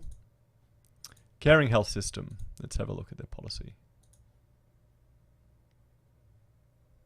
I mean, that's the thing. I can see why people are doing this. They've probably got an organization. They want to get exposure to it. I hope they do. I hope they do. Just imagine, what if Australia has a person-centered healthcare system, better hospital care, improved medicines and pharmaceutical benefits scheme, better access to psychological care, more appointments for those who need them, cut red tape around diagnostic labeling, access to a wider range of evidence-based therapies, very good, fairer range of practitioner skills, consistent Medicare support for consumers who receive the same type of service. Okay. Fairer private health cover, more safety and security for here we go. More safety and security for electronic health records. Our party is disappointed with the way my health records have been rolled out. Specifically, there has been a long list of technical hiccups, security and confidentiality problems, and the illusion of choice. That is, the digital record is framed as being a personal choice. However, Australians have been automatically signed up for the scheme and must actively engage with what is there to opt out. So I know Rachel, she signed up for this because so much of her stuff is already on there. Oh, thanks for the super chat, Tom. I appreciate it. I'm definitely going to have some Erdingers at the German club. I got to organise it. 1488 is a better amount. Yeah, you want to be sending stuff like that to someone called Florian Heiser. Okay, come on. What do you think I was called at school all the time back in the day?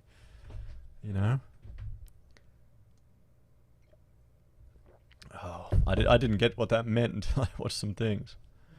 Okay, so I think there's an interesting party, and their policies are 1, Ben, 2, the Greens, and 3, the Greens.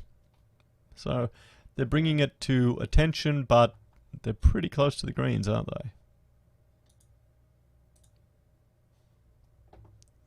Okay. So that is pretty much WA. Is there anyone else you want to see there?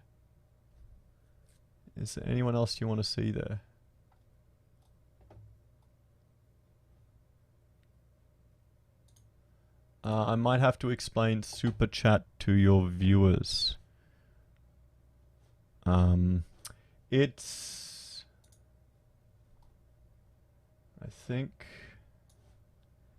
if you press this one here, and then you can make a donation to the channel, and it just comes through my Google ad revenue with everything on YouTube.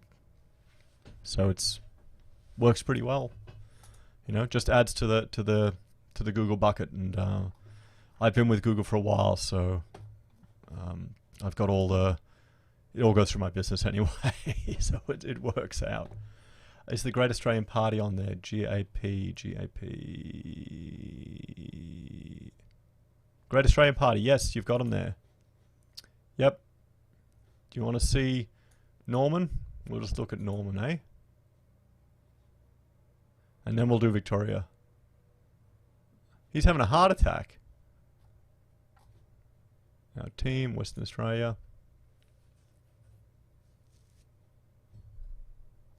Norman. Come on, Norm.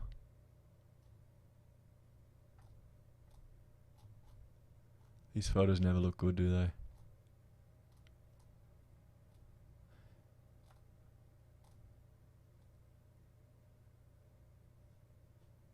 Huh? Weren't we looking for Norm?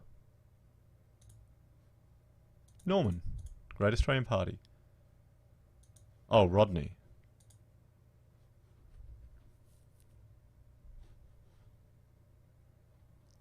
Rodney, born and raised in rural WA.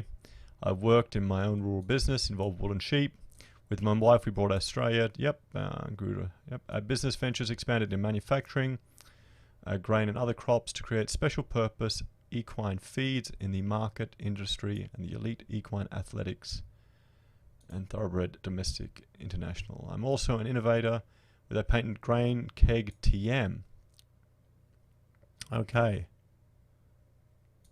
The action of the banks and the financial sector and the agents on the agricultural sector affect not only my family, but many landowners. These actions caused me to run for Senate in the 45th Federal Parliament, to which I was successful in being sworn in the Commonwealth Public Office and elected Senator for the electorate of WA in August 2016. My duties were to attend to, among other things, to the needs of agricultural rural sector, banking finance sector and the judiciary system. Having experienced personally the pitfalls and difficulties within these organisations, it made me realise just how broken these systems are and how disadvantaged the people of Australia are as a result of affecting rights. Okay. Cool. And Kenneth. So this is, I like to see business people running. So Wayne, getting all their middle names. Retired cop, currently self-employed as a mechanical engineer and teach constitutional law. I have extensive knowledge of both the criminal and civic law and the state and federal commission. I've studied the Commonwealth Constitution for some 46 years, and as a police officer have extensive knowledge in both criminal and civic law. I also assist people with the completion of documents in our West Australian court system. I'm self-employed doing general mining engineering on motor vehicles. Pardon me, and I construct all types of trailers for people. The rest of my time is taken up teaching the Commonwealth Constitution Act. Okay, cool. So, yeah. I think they've got some good candidates there that are standing. So that kind of gives us a bit of a rundown. We'll just look at Dodson. And let's guess. Okay, now before I click on him, is he going to be a unionist or a lawyer or unemployed? What do you reckon? Union or lawyer for his background, for career?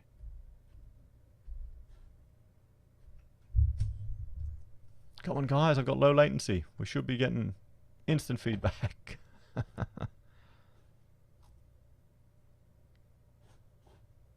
Nope. Lawyer. That too. Indigenous lawyer. Everyone thinks a lawyer. Unemployed. Oh, boom. He's already senator. Indigenous. Hang on. Here we go. Hey, Florian. I may not shout too loud about Rod Cullen's business history. Check out Wikipedia. Okay. And from Broome, he is dedicated to his life's work of being an advocate for constructive relationships between Indigenous and non-Indigenous people based on mutual respect, understanding, dialogue. He's a recipient of the Sydney International Peace Prize. Extensive experience in Aboriginal affairs, Royal Commission Aboriginal Deaths. He served as inaugural chair of the Council of Australian Reconciliation. Prior to his endorsement of the Australian Labor Party in Western Australia, Patrick was a member of the ANU Council, adjunct professor of the University of Notre Dame, and co-chair of the National Referendum Council. Okay. Co-chair, so unemployment was right. But, you know, you got to give props to the beard. And he pulls the hat. Did it before. Let's pick someone down the low. Down the board. Let's go French. Let's do French. No.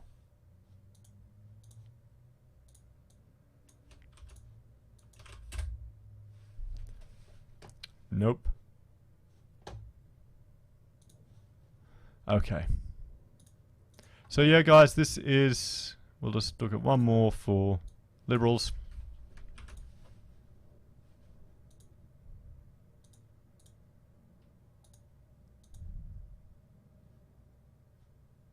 Senate candidate for WA. Trish has been married to her husband Paul for 19 years. Is a proud mother of 2 teenage sons, Jacob and Luke. Trish resides in the northern suburbs of Perth with a Bachelor of Arts in Christian Ministry. Trish co-founded a church and charity where she's CEO of the I-60 community. In that time, she's developed multiple community programs, including an emergency relief program, which are its busiest, has supplied over 100,000 meals annually for families across Perth's northern suburbs. Okay, cool. So she's got experience. Okay, guys, that is WA. Let's move on to Victoria. And we'll start with their how to vote cards. How we doing? Okay. I need a drink.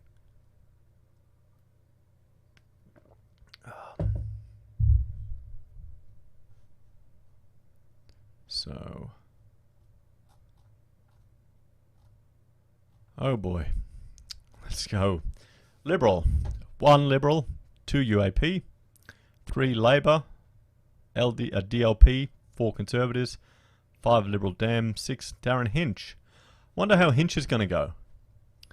I lost a lot of respect for Hinch. I remember him as a kid being on TV, and he just seemed like such a emasculated crybaby bloke now. You know? Here we go. Clara's going, I don't believe I'm considering leaning towards Libs. My dad was a raving Lib supporter and I wanted nothing to do with him, darn it. Yeah, that's a sad thing. You start turning into your parents, particularly when you have kids, and you start saying the same things. God have mercy on us in Victoria. Yeah, well, I mean, you can always move to Queensland. It's beautiful weather here. It doesn't take that long to get acclimatized. It doesn't take that long. Okay. The Small Business Party. Oh, good. They're running there. They're running there. I quite like the SBP. Hinch is a sellout. Hinch isn't consistent. Hinch, shame, shame, shame. Yeah. Yeah. He is. Yeah. You know. So they're 1, 2, Darren Hinch. Oh, well, okay. Bugger. Why the hell are they putting them 2? 3, Sustainable Australia. Oh, and he also opposed it's okay to be white. Yeah, I remember that. 3, 4 Conserves, 5 Lib Nash, 6 Labor. The UAP, 1 UAP, 2 Liberal. Shooters was 1 Shooters, 2 Lib Dem, 3 Pauline Hanson, 4 Christian Democrats, 5 Labor DLP, 6 Australian Conservatives. Hunch. 1 is Hunch, 2 Small Business Party, 3 Australian Democrats. So Hunch and Small Business Party made a deal then. A preference deal it looks like, doesn't it? We're seeing that here. Here we go. Seriously would love to move to Queensland. All the left-wingers hate Queensland. Great.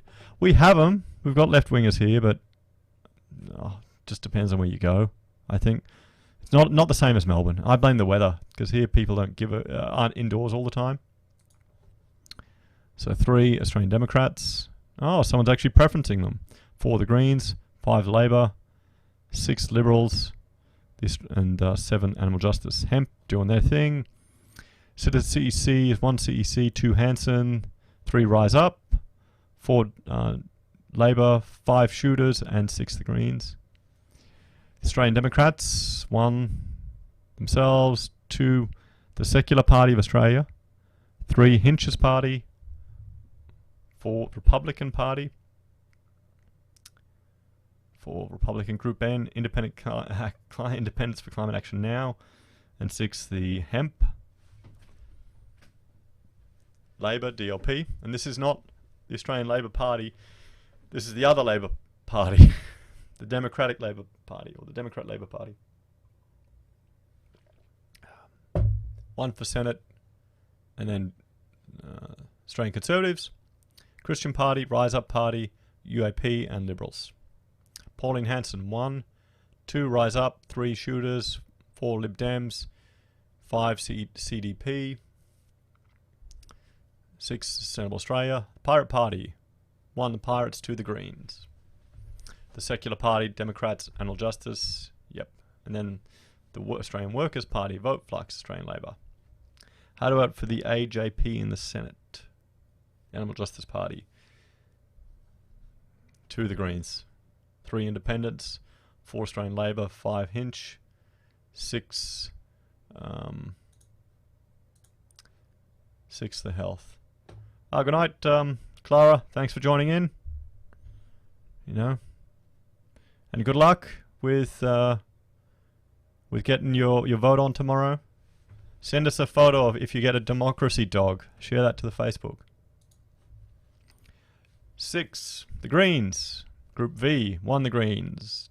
2 the Animal Justice, 3 Labor. 4 Darren Hinch. 5 Independents. 6 Democrats.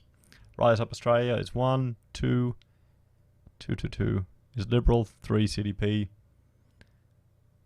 4 AC, 5 Fraser Anning's Conservative National Party, 6 Labor, 7 UAP, 8 One Nation. Okay, cool.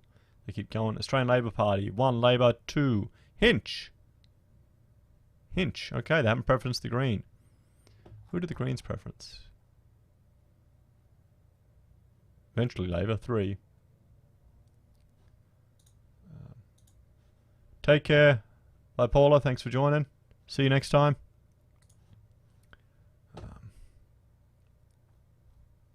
Federal election sustainable. Oh, lazy bastards. Yeah, Hinch is a very leftist. Yeah, it's really come to the forefront, I guess. Seeing him as an adult now is different to seeing him as a kid. Australian Conservatives, 1, whoever you want. The Great Australian Party, they're doing their 1 to 10. Do you get fined for if you enter an empty ballot papers? No, you don't. You just need to get your name crossed off the list. Yellow Vests doing their copy-paste Excel spreadsheet. I mean, good on them for going to this level of detail. You know? Good on them. So, guys, those are the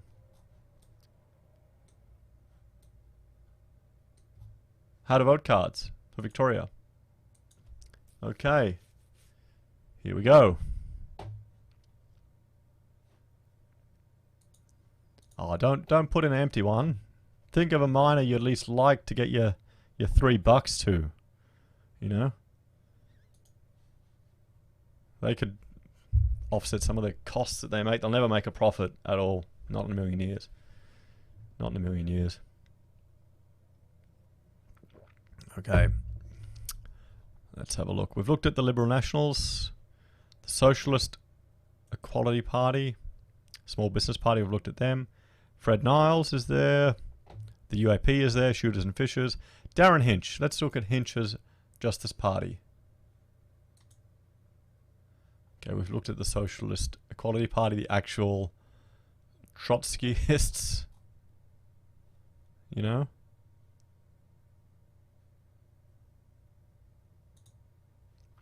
How to vote for Hinch.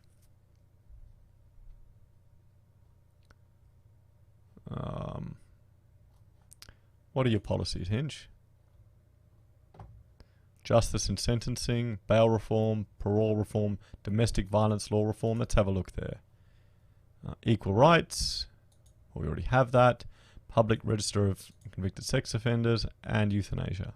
Animal justice. He really is very lefty, isn't he? So, domestic violence. What do you reckon? Do you think, is he a believer in bilateral domestic violence, or with regards to just the Duluth model? After Luke Batty was murdered by his father. Okay. Do I need to read any more? His mother Rosie became a magnet for victims of the long-suppressed domestic violence epidemic in Australia. She was named Australian of the Year. Okay, let's have a look at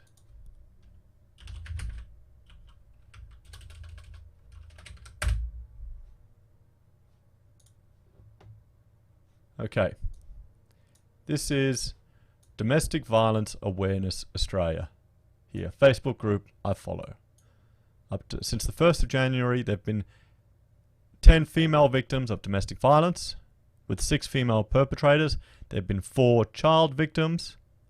There have been 9 male victims, with 16 male perpetrators. No Indigenous, no LGBTQ. Okay? I mean, it's bilateral. Every bloody thing I talk about, I read about, this is bilateral, and yet it's the same thing. It's the same thing. You know, pub. Her first speech about mental health, and that was the last time she mentioned it. Yeah. Oh boy. Oh yeah. Jesus, how much mileage do you get out of a poor kid's death? Yeah, I mean, yeah. Governments, federal and state, announced review boards, royal commissions and police tactics to review the problem. To be fair, there's been some encouraging progress in government's programs. The Justice Party wants to join with other groups to make sure there are tangible results leading to a safer community for families. Okay. Equality, it's a human right. Senator Hinch was a co-sponsor of the Marriage Amendment Freedoms Act. This act amended the Marriage Act to redefine marriage as a union to 2 people. Okay. Good work, Hinch. Public register for convicted sex offenders. Yeah, boycott white ribbons. Yep. Yeah, you got a point there. This is what Hinch's party's all about, or at least what's been the driving force for the party, to attach his name to get the public register. Okay, cool. But the problem is, with how he sees domestic violence and the Me Too and Believe All Women situation we have now, how many people will use the threat or ability to get anyone onto the sex offenders register. I mean, I can just see it being abused. I think our culture's shifted a lot since the 80s when Hinch first wanted that. That's what worries me about it. In principle, it sounds like a good idea, but I'm worried about it getting abused. So the shooters, fishers and farmers. Climate action, immigration action, accountable politicians. We'll look at them. The Hemp Party, we've looked at them. CEC, we've looked at them. The Australian Democrats, we've looked at them. Independents for Climate Action, we've looked at them. Liberal Democrats. The Secular Party of Australia, we haven't looked at them.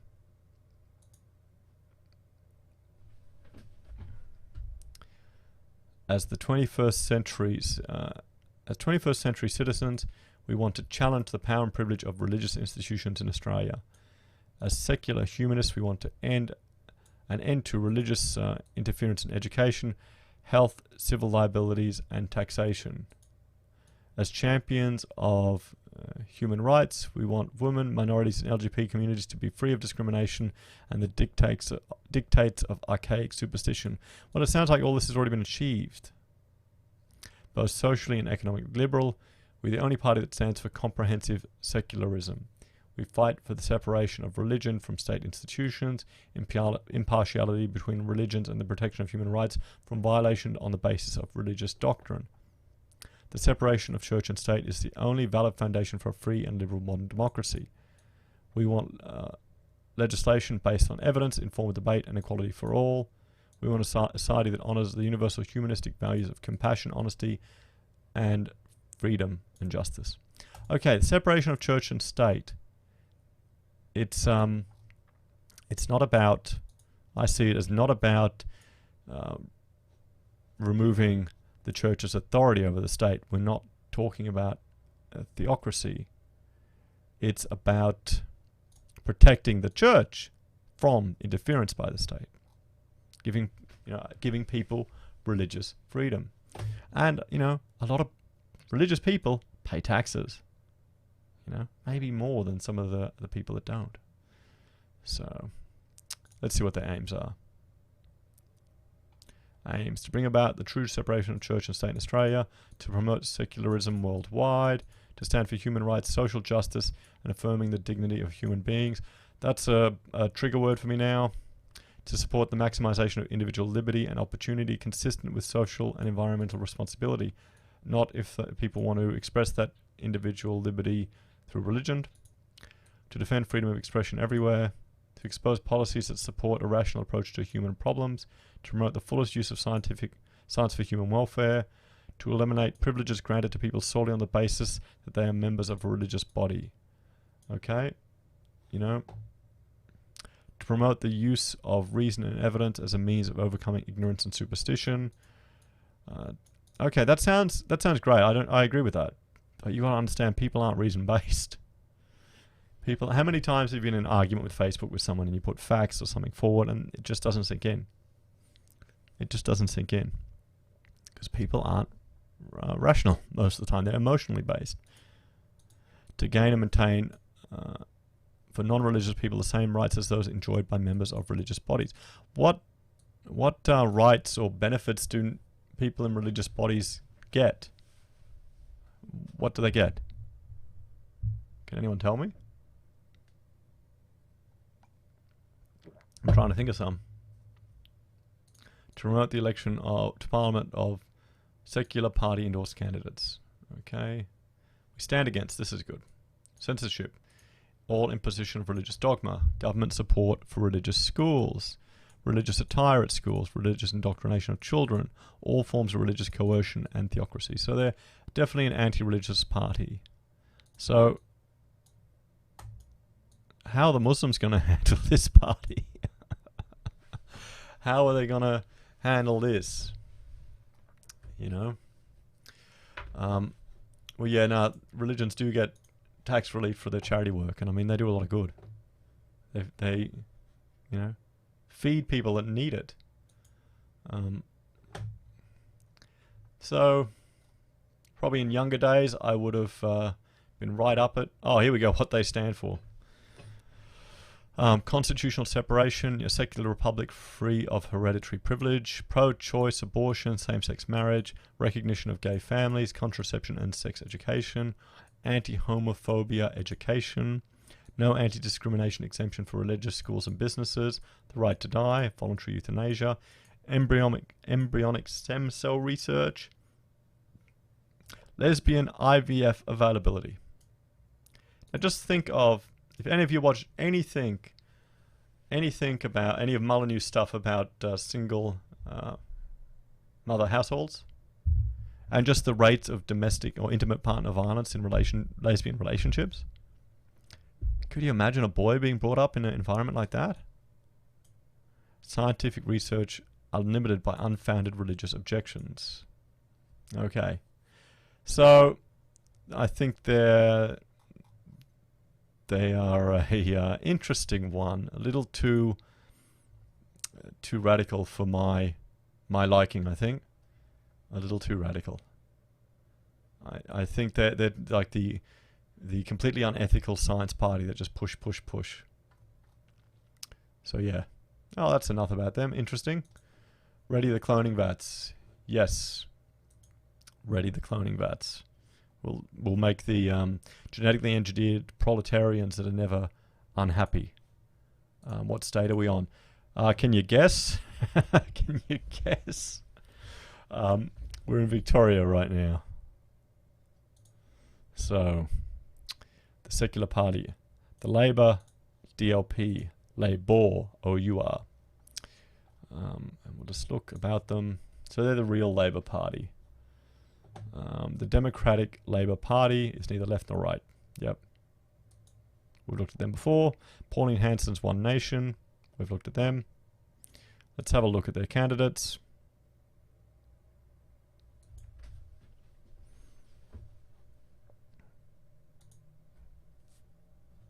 For the Senate, got James and Ian.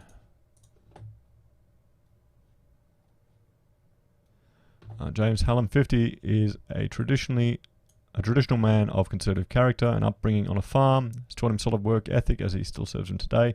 An RAF career taught me self-respect, discipline and teamwork. His career in the mortgage and property sector taught him how to deal with important financial matters with equity and professionalism. James has had his own business, so he understands the responsibilities, joys and heartaches of being a business owner. Okay, good. Yeah. I like that. I like people who've got business, real life experience in Parliament. I think we need more of those. Here we go. Victoria, the garden state of violence and crime. Yeah. Yep. My video about the worst mall, or the violence in the mall there. Did you hear it was a gang of girls as well that are fighting down there? Beautiful. So, please. What's this? Ian currently resides in rural Victoria. Has lived in yada yada yada. With his wife since '66. They've raised 2 children. He was born in '44. With both his parents came from gold mining families. His family moved to South Victoria for the purpose of his father's employment. This is very long. I want to see what you do. Hobbies since a teenager have been gold fossicking, sailing, remote controlled model, and tennis. Age of 14. Postmaster General Department as a telegram boy and subsequently as a reflex telegraph operator and a night sorter. Part-time and casual work. Okay, this is what he's done. Okay, so he's been a jack of all trades. Interesting. Okay, we've seen the Pirate Party, we've seen Vote Flux, the Australian Workers' Party, Animal Justice. They've got the Greens. Let's see who they're standing in Victoria. Oh boy. Oh, good old Adam. MP for Melbourne. Oh boy. Well, it's Melbourne. I mean, come on. What do you expect? Senator for it. Candidate. Okay, cool. Enough about the Greens. Rise Up Australia Party, the Australian Labor Party, Sustainable Australia, Fraser Anning's Conservatives. Let's look at who he's got there. Let's look who the AU have there. Great Australian Party are running. Health Party, Yellow Vests. And that's it. That's it. The senators. Bruce Stevens for Victorian Senate. So just think about all the media attention that Anning has gotten. And he's got people in each state we've seen. Some of the other parties haven't. The Australian Democrats haven't been able to. Here we go. Here we go. The real question is which party will result in the least gulag time. Well, you know, at least you could write a good book. You know. Here we go. And Thomas going, I used to vote Green. I had a friend from university reach out to me, and I think he's still very left-leaning, so I pointed him to a few videos on my channel. But then again, he knows what I'm like, so it really hasn't changed much since uni. Melbourne born and bred, traced my family back to the 1850s in Melbourne. After a varied career in the electronics and telecommunication industry in '98, their wife became Salvation Army officers, which led to a 10-year spell in Tasmania. In 2010, I moved back to Caribbean and my family to work as a qualified tradesman in the electronics and telecommunications sector. I stand with Anning because I'm tired of the way our nation's sovereignty is being sold out to the UN and China. The two major parties are destroying Australia. I actually read through the United Nations Declaration of Human Rights. I wanted to look at 2 sections of it that relate to Israel's sacking. And it was written in 48. And I've done a whole video, I read through the whole thing, and I'll put that up a bit later. But if you haven't read it, I recommend you go through it. And just think about what the generation who survived the war, what they put as human rights. And you'd look at it and you'd be shocked at how many organizations, politicians, and countries around the world just are completely violating all aspects of it. All aspects of it. You know? There's like one or two slightly left-leaning things that I think most people would agree with, like free education in primary school, things like that. But yeah, So Rita was born in Victoria, moved to WA when she was very young. She returned to Victoria several years ago. I worked in the corporate sector all my life, mostly with the General Counsel and Secretary's areas, assisting boards and managing board review processes, spanning public, private and government work in Western Australia. Here we go. Sawdust. Great work, Heisey. Watching the footy right now, but always interested in what you speak. Cheers. Thanks, mate. Thanks. This is tough. Reading through all this stuff. It's tough, you know. But I want to know who to vote for too. And it gives me a bit of appreciation. Benjamin, Victorian Senate, 43 years old, worked in agriculture as well as real estate. Civic Earthworks, trucking owner-operator. Notice how the minor parties have got all these people that actually worked. You know? Oh, we want to look at the AU, Conservatives too.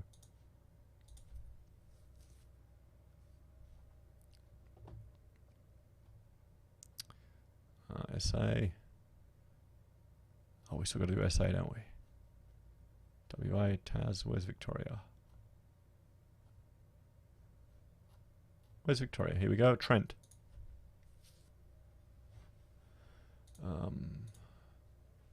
Thanks, mate. I appreciate it. What do you mean career politicians don't work? No, I don't mean they don't work. I guarantee you they do, and it will be a very hard job. So I kind of feel for them that they go on holiday with their family to keep their marriage together. But I mean the work experience before they get into it. You know? You don't want someone who's just gone from uni and straight into politics. You want someone who's worked in business, who's had to deal with the bullshit of having a client not pay and deal with all the government red tape and crap. You know, that's what you want.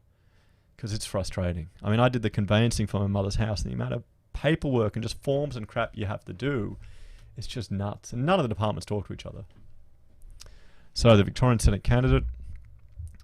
My parents are hardworking immigrants, and I'm a proud first-generation Australian.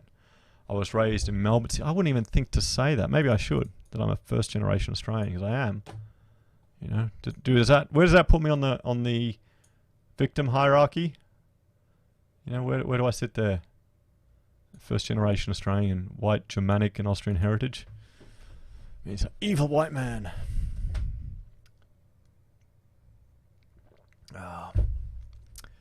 Don't forget about SA. Anning has a great candidate. Yep, no, I won't forget SA. We'll do SA next.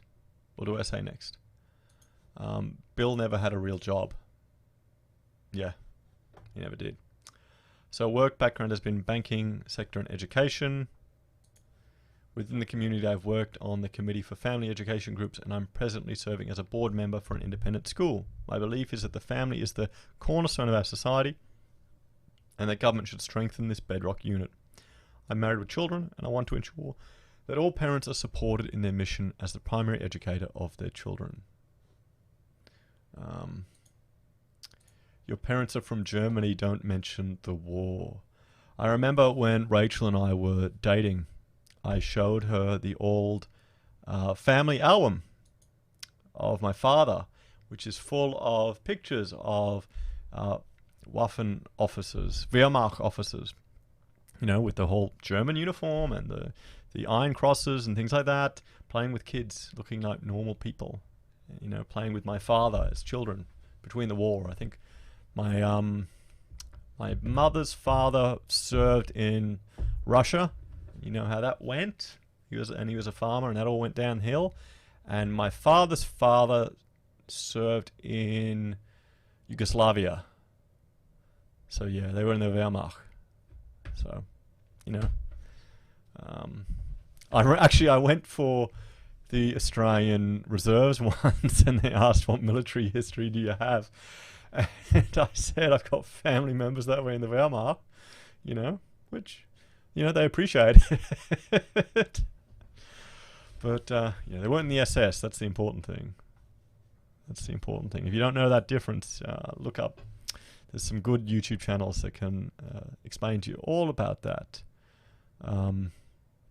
What Nazis are human beings. No, I don't. They weren't actually Nazis. They were soldiers or officers. I didn't think that they didn't join the party. Although my grandmother was arrested after the war because East Germany was under communist rule, and she said it was better before. You know, Rachel said you're not allowed to run for election. Yeah, she doesn't like that. She doesn't like that. It's a lot of work. It's frustrating. I became cynical about minor parties. So, can you see without glasses? That might get you some disability points. No, I'm going pretty, yeah, I can, not really. Not very well anymore. It's getting worse. Too much time in front of computers. So guys, that's Victoria, the frankly socialist cesspool there. We'll see how it goes. We will see how it goes. Does anyone want to see any other candidates? Any of the people from Liberal or Labor? I'm still amazed that Andrew got in. I'm surprised that, you know, bleach your eyes for disability points. Does anyone see that meme where they were trying to get all the lefties to bleach themselves in front of what, 4chan? UAP? Okay, we'll have a look at UAP. UAP, where's Clive's guys? Here we go.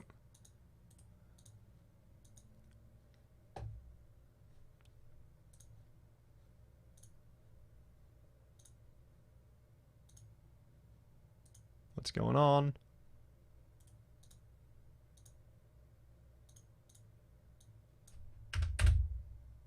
No, we can't look at UAP, everyone. Have they? Can anyone else get UAP?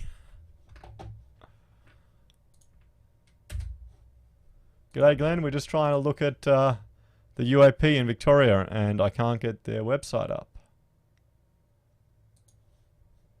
Let's make sure I can get someone else. Shooters and fishers, yep, so it's just them. We'll look at how my clanning plan worked. You've brought them down, have you? G Slim?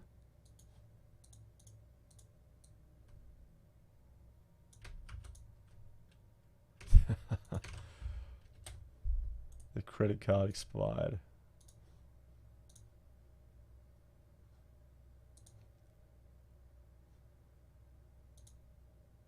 Well, there you go. Wehrmacht for a regular army, but a fairly large amount of the population believed the Nazis, split families, etc. Yeah, no, I mean, it was... The scary thing is, I can see a similar thing slowly progressing here in Australia when we go further and further to the left. You know? I can see the same thing happening here. That's the sad thing. Just, you know, this hate speech. You can't say this, you can't say that. Yeah, and they disarmed the country too. So, yeah, I can see Australia heading down that path. I mean, it's getting worrying. But then again, if people don't know about history, how will they realize it? So did any party talk about the success of the middle class? No, I don't recall seeing that. Has anyone... We haven't seen that yet, have we? We've only had one or two with... The trend seems to be going all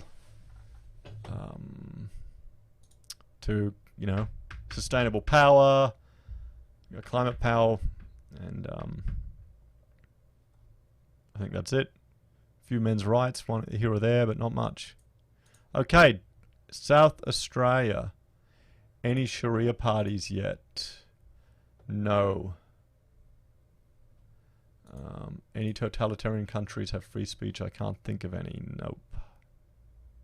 Well, we don't have free speech, do we? I'm worried about this bloody gender commissioner that Labor wants to put in. That's scary. What's going to happen?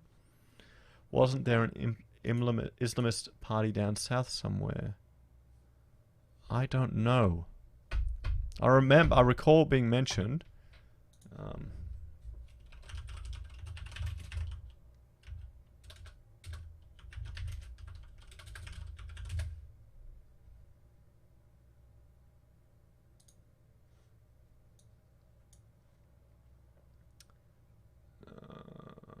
No, it doesn't look like it. Well, not that I can see. We'll keep looking. More people need to speak up against the radical left. Yes, yeah, they do, but yeah.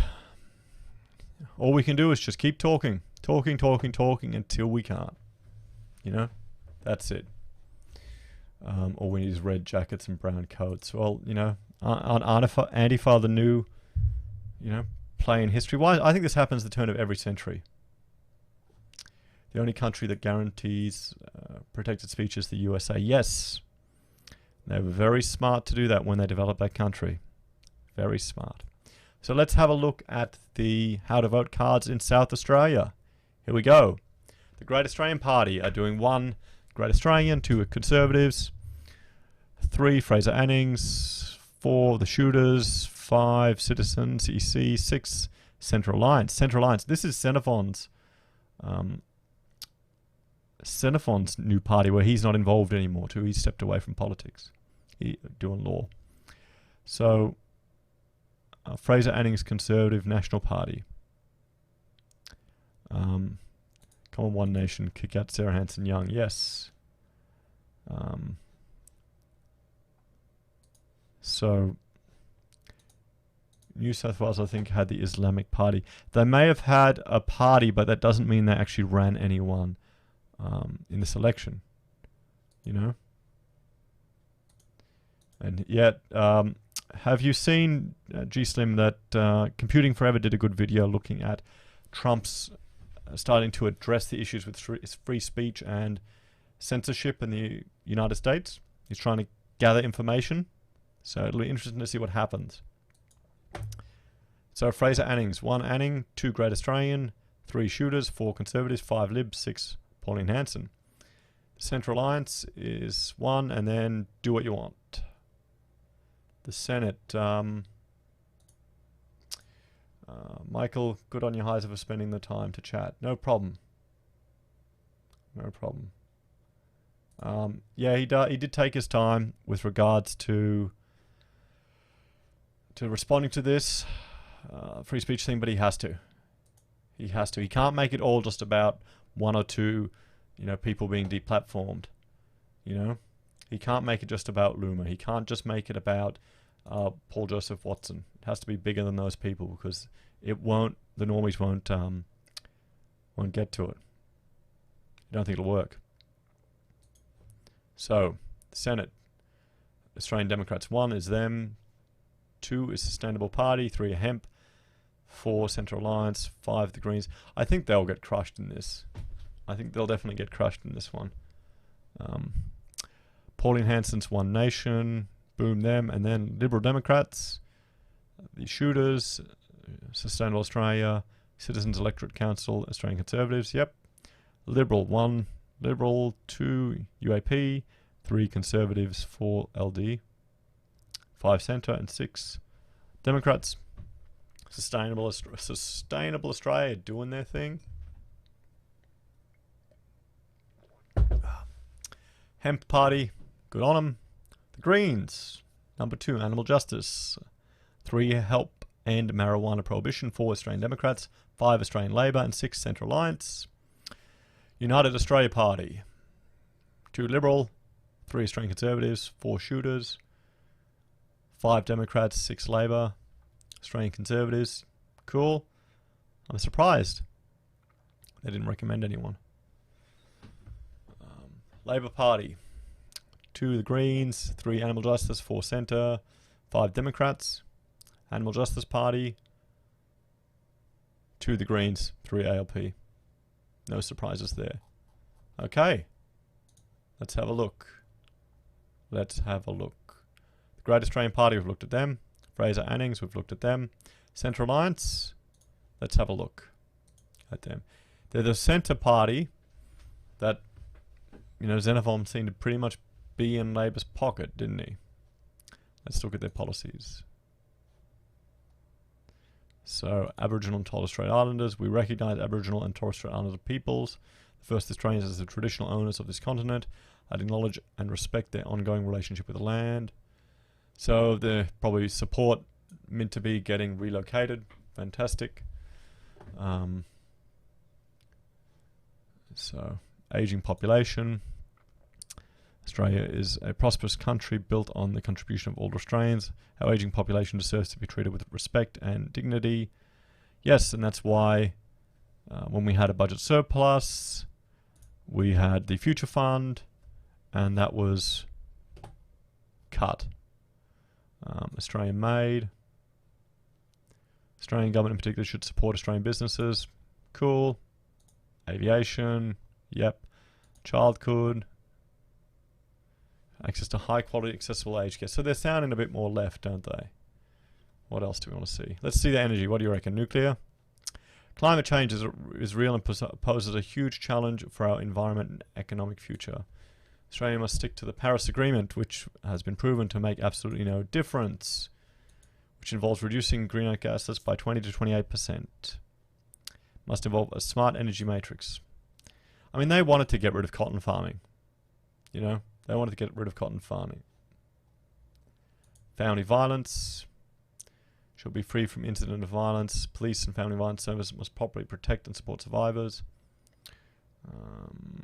Floor reforms. Food security. Australia needs a comprehensive strategy approach to protect, invest, and grow our food.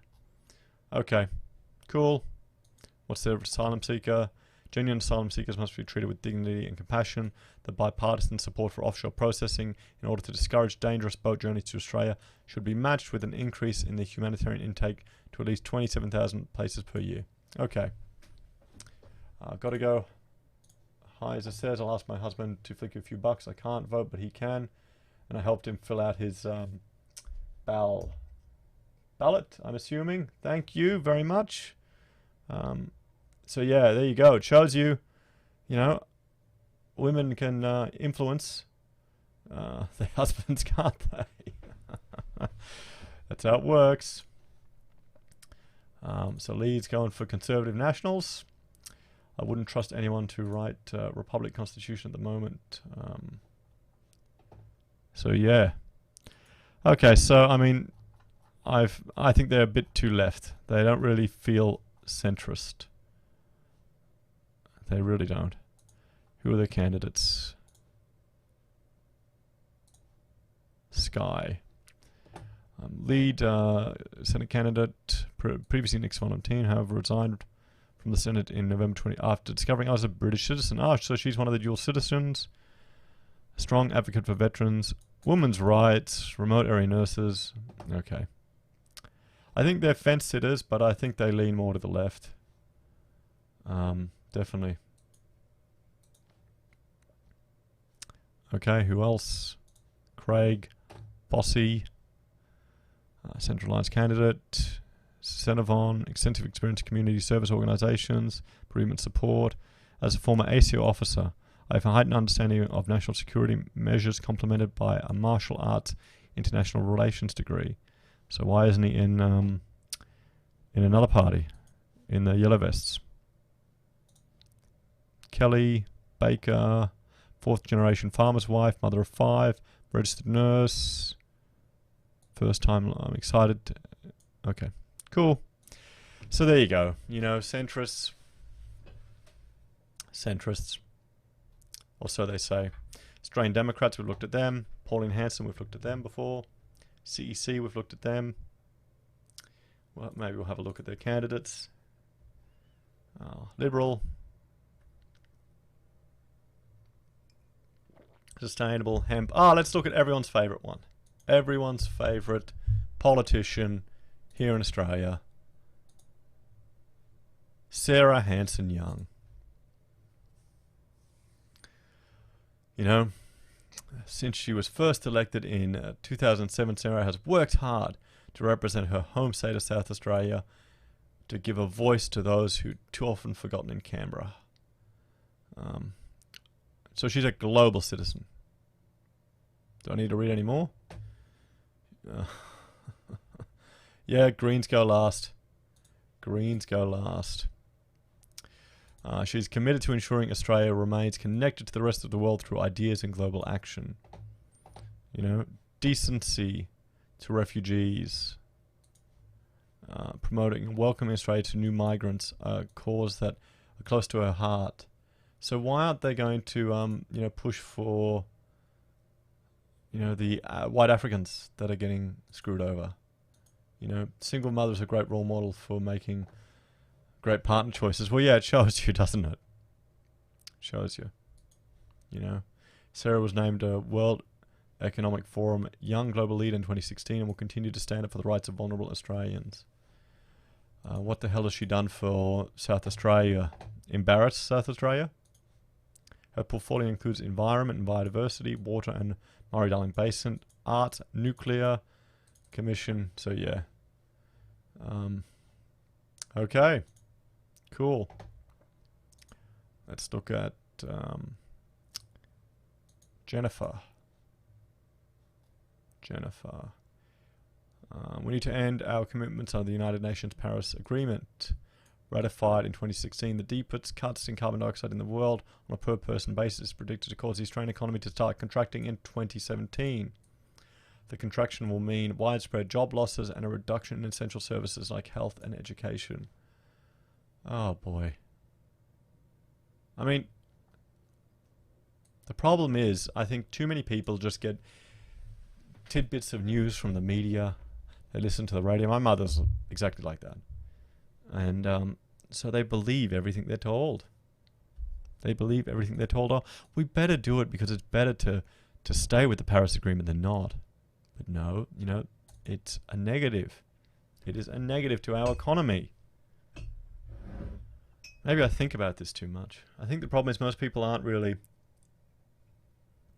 creating a YouTube channel and going through 9 hours of the different parties. Why wouldn't everyone do this? I don't understand. I will celebrate if Hanson Young doesn't get re-elected. Yes, so will I. We'll be cheering, I think. So, yep. Let's look at her policy. She studied the climate science. Good. So she's got an honours degree in science. First registrar at the Australian War Memorial in Canberra. I later completed a tax law degree while working full-time managing as a single parent. I worked for the ATO for nearly 20 years and then a small law firm. My work in the ATO convinced me that we need to remove foreign-owned multinationals and their Australian subsidies from the corporate tax system and place them in a new system based on observable transactions. This will make it harder for multinationals to avoid paying tax in Australia. Yes, that's one option. Or we could actually look at providing it. Trying to do what Ireland did. Says Brutal throws his own mother under the bus for not being informed enough. Oh, well, it's the truth. She's Austrian. She's a PR. She won't vote. So, it's probably good.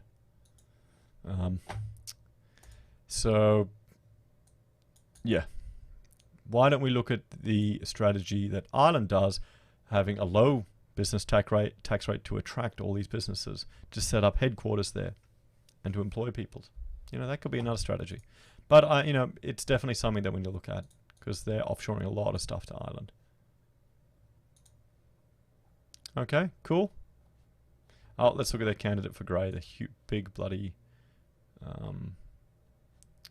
we look here... We'll go to the Freedom map and I'll jump on full screen. Let's turn on federal election. That's grey. This is the electorate that we're looking at now. Could you imagine representing that? How hard would it be to get around? And it's got all these unincorporated territories as well that aren't in any local councils. So, I don't think that worked well in Ireland. Oh, well, maybe it didn't. We need to do something. So, David Stone, where's a picture of him made?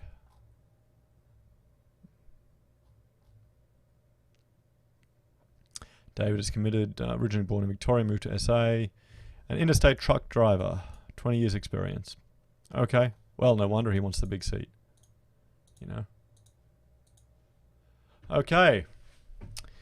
The Hemp Party, the Green Party, UAP, Australian Conservatives, Shooters, Liberal Democrats, Labor Party, Animal Justice Party, ungrouped.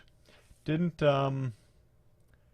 we want to see a particular candidate? Who did you want to see here in SA? Who had a good candidate that you wanted to talk about? Sorry, I forgot who it was. Who asked?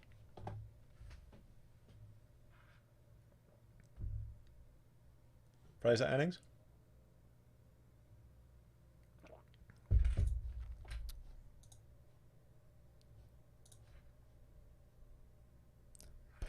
Peter.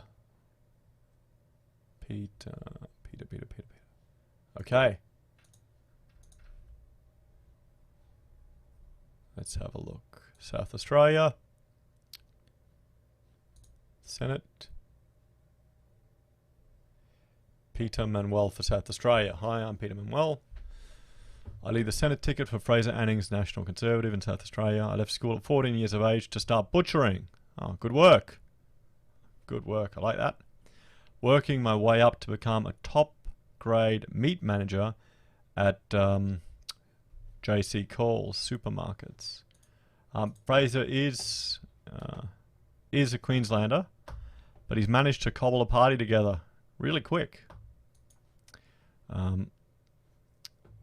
JC Coles supermarkets. I then went over to the Independents and was a meat supervisor for many years before buying my own butcher shop. While I had the butcher shop, I invented a world-first low-cholesterol Metwurst and pepperoni, which had the Heart Foundation tick of approval. Well, I'm not impressed by that anymore now what I've learned. You probably should have kept it all in there, mate. I've done many things in my life. I built homes and sold them, bought and sold farms, and currently have a beef cattle stud in Strathalbeen. Someone tell me how to pronounce that. South Australia. We've won many awards in the show ring. I've been married to my wife Mary for 38 years. We have 5 beautiful children. Come on, Rachel, we got to catch up. Only got 4, who are all very successful in the workplace. We also have 4 grandkids. I've met Fraser Anning, who I have the utmost respect for. He is also all for protecting the mum and dad farmers of this country. I started FLAG, Australian Incorporated Food Producers Landowners Action Group, and we have been fighting for farmers' rights for 8 years now, all voluntarily. I've helped many farmers get their water back with the flick of a pen and saved their farms, which the government stole off them. Well, yeah, no, I can see why you like him as a candidate. You know? That's good.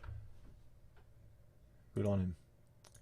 You know, Fraser fills a niche that's been neglected by the LLG. Well, they have enough benefits from economies of scale, so they don't need advantages. Okay, I don't know. I haven't followed that conversation there. And you like his hat. Well, yeah, you know, it's a good hat, isn't it? So he's got, I'd say, a wealth of lived experience he could bring to Parliament. You know? He's probably the type of bloke that frankly doesn't give a shit anymore. You know? Is Clive Palmer also Big Kev? Oh, that's an old one. So, Tim. My name is Tim Dwyer, and I've lived with my family in Gawler, South Australia for 35 years, having left our farm in Victoria because of the drought at the time. My family was in hotels and restaurants in and around Ballarat. After coming to SA, I worked in the Holden dealership in Gawler for a couple of years. I then went back into hospitality and then into marketing. I've also developed an emission reduction system for heavy industry. See here, you don't need Greens and the government BS to deal with this stuff. People will figure it out. It is the systematic destruction of the Australian way of life, the wholesale sell-off of our land and our infrastructure, and the erosion of freedom of speech by the major parties that has made me take a stand. It is my belief that when you see things that are wrong, you must try to make it right. Well, that's good. I know for me, it was when Abbott backed down on 18C. That's when I really, really got disenfranchised. I really did. Okay, cool.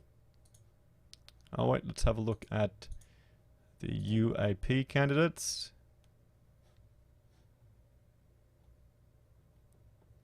Senate.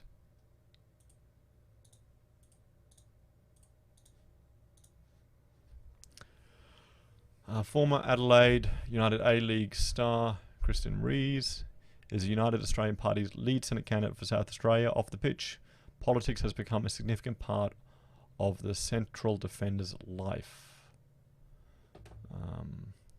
He ran in the 2013 federal election as Palmer United Party's candidate for Grey and was the party's lead Senate candidate for South Australia in 2016. Mr. Rees also ran in the 2015 Queensland election in the seat of Currumbin.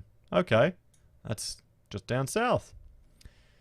He has had an outstanding football career playing for Adelaide United, Wellington Phoenix, Gold Coast United and more. Good on him. Kerry Kovacs. 2001, she was admitted to the Supreme Court of South Australia as a barrister and solicitor.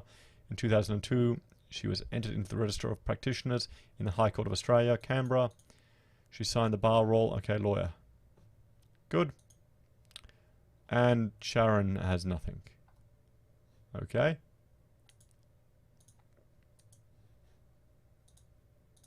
Yes, I agree. Abbott does say that he regrets not doing a lot more when he was Prime Minister.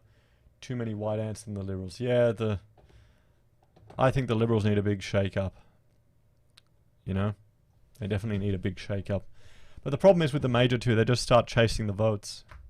Overton window shifting too far to the left, so Liberals are just chasing it to the left. So, is there anyone else we wanted to have a look at? Do you want to see Hanson's candidates there? Did we look at them? Yeah, we did. We already did. Who else? What about we'll look at a Liberal? Abbott is so much under attack by the media now. Yes, his statement about Hawke didn't go over too well, but they're looking at anything to attack him. They're looking at anything to attack him. Doesn't seem like smart. He could have worded it a bit better. The shooters. Let's look at the shooters.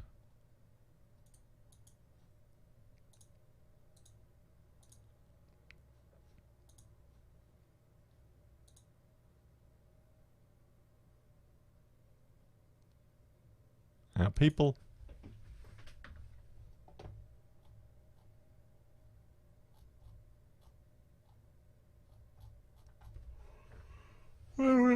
Oh boy, where are the candidates? Where are the candidates? Look at the issues.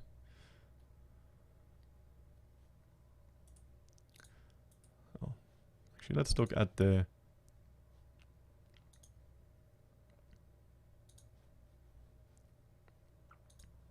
protect recreational fishers.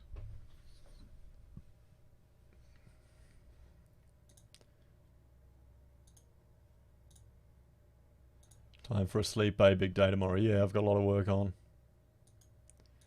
They're just twisting statements as much as they can. It was fair enough. He was saying Bob had a big heart. Yeah, I mean, you know, they achieved a lot. I'm sure they don't agree with everything, but it feels like back then politicians had a bit more respect for each other than these days. Everyone loves to fish, be it when you're out on the water with your mates enjoying it from the shore with your families or by yourself. About 3.4 million people enjoy fishing.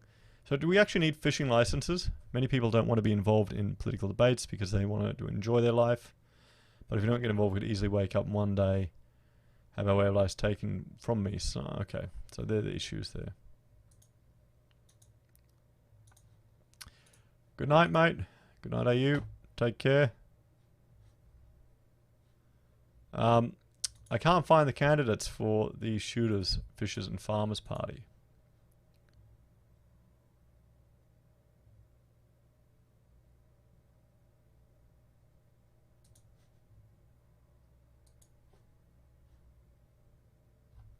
I think their focus is more on New South Wales.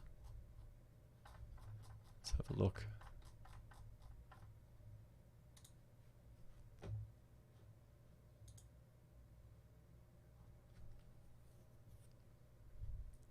Are they for firearms? They are, aren't they? The economy. Review the okay. They want to review the firearm agreement. Oppose the establishment of a firearm register. Remove federal red tape.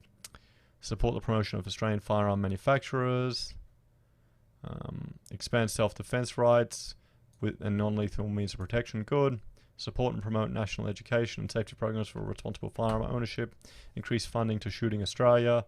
Introduce mandatory sentencing for Commonwealth firearms offences. Okay. All of them sound good, but I don't like the idea of mandatory sentencing. Because you want the judge to be able to take account of the extenuating circumstances in these cases. You know? Like with Akon Marway, the Sudanese young bloke.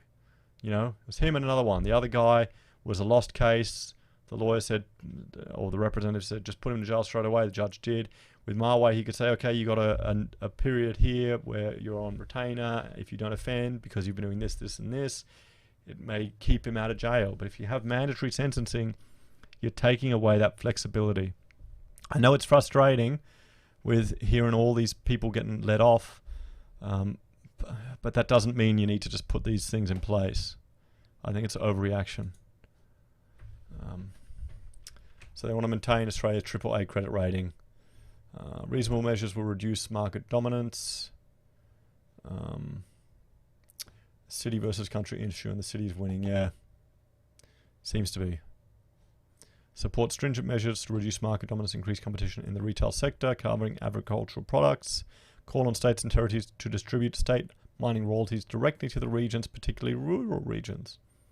Commit to working with small businesses to identify specific measures required to ease the burden on small business owners, especially in taxation and employment legislation. That's fantastic. We're committed to developing a fairer taxation of individuals compared to multinational corporations without putting undue stress on the rising cost of living. Oppose any initiatives that disadvantage Australian businesses, employment, or citizens.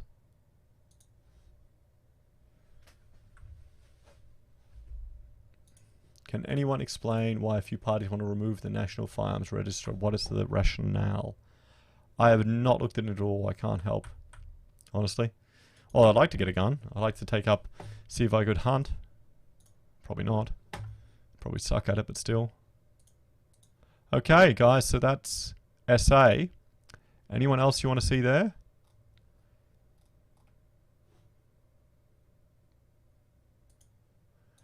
There's a problem that the level of outrage about firearm crimes does not match the punishment. Yeah. So we've got Northern Territory.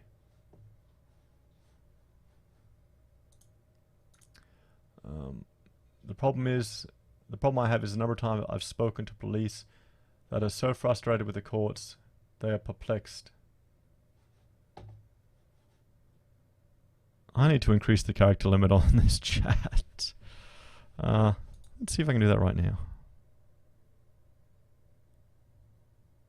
Let's see if I can do that right now.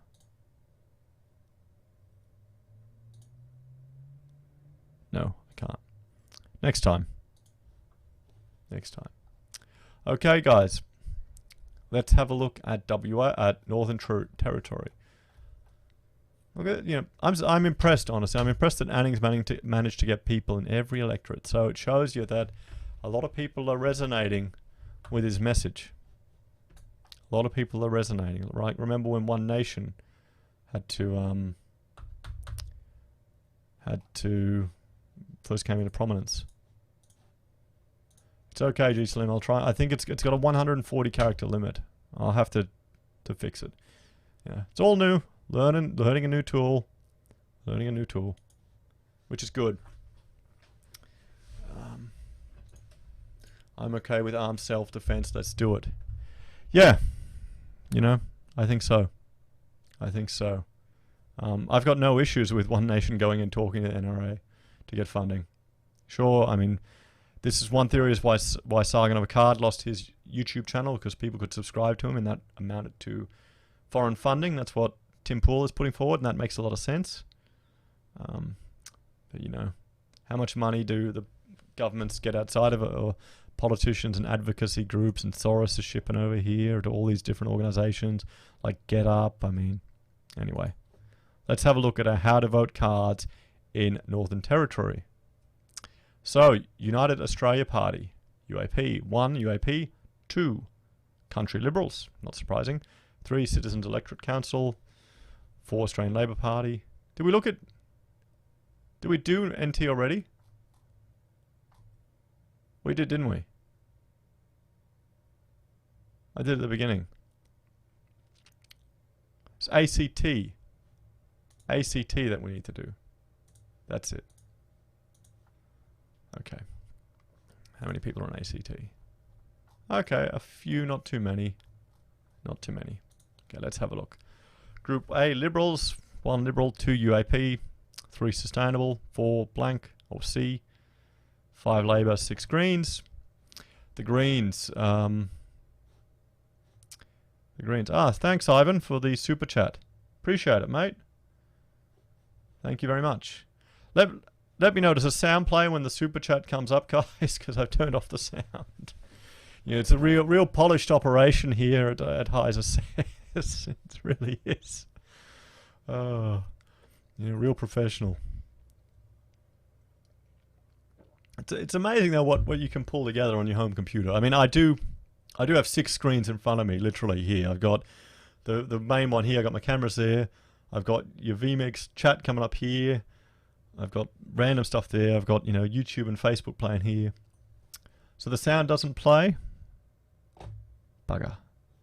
I'm not going to touch any sound. I'll do that later. So yeah, let's keep going. Let's keep going. So Fraser Annings, 1 Anning, 2 Liberal, 3 UAP, 4 Sustainable Australia, 5 Independent, 6 Labor. UAP. 1 UAP, 2 Liberal. And notice how he put Liberal second. So I don't think anyone wanted to play preference swap with Anning, did they? Doesn't look like it. Doesn't look like it. If I wasn't watching this, I'd be watching the project. I'll tell you a secret, G Slim. I have never watched an episode of the project in my life. Never watched one. I've maybe seen a few clips of it, but I don't think I'm missing out on anything, am I? Am I? Sustainable Australia doing their thing with their, copy pasta. The Australian Labor Party, 1 for the Senate, and then the Greens, Box C, Sustainable Australia, United Australia Party, and Box A, Liberals. Okay, I need to, 1 sec.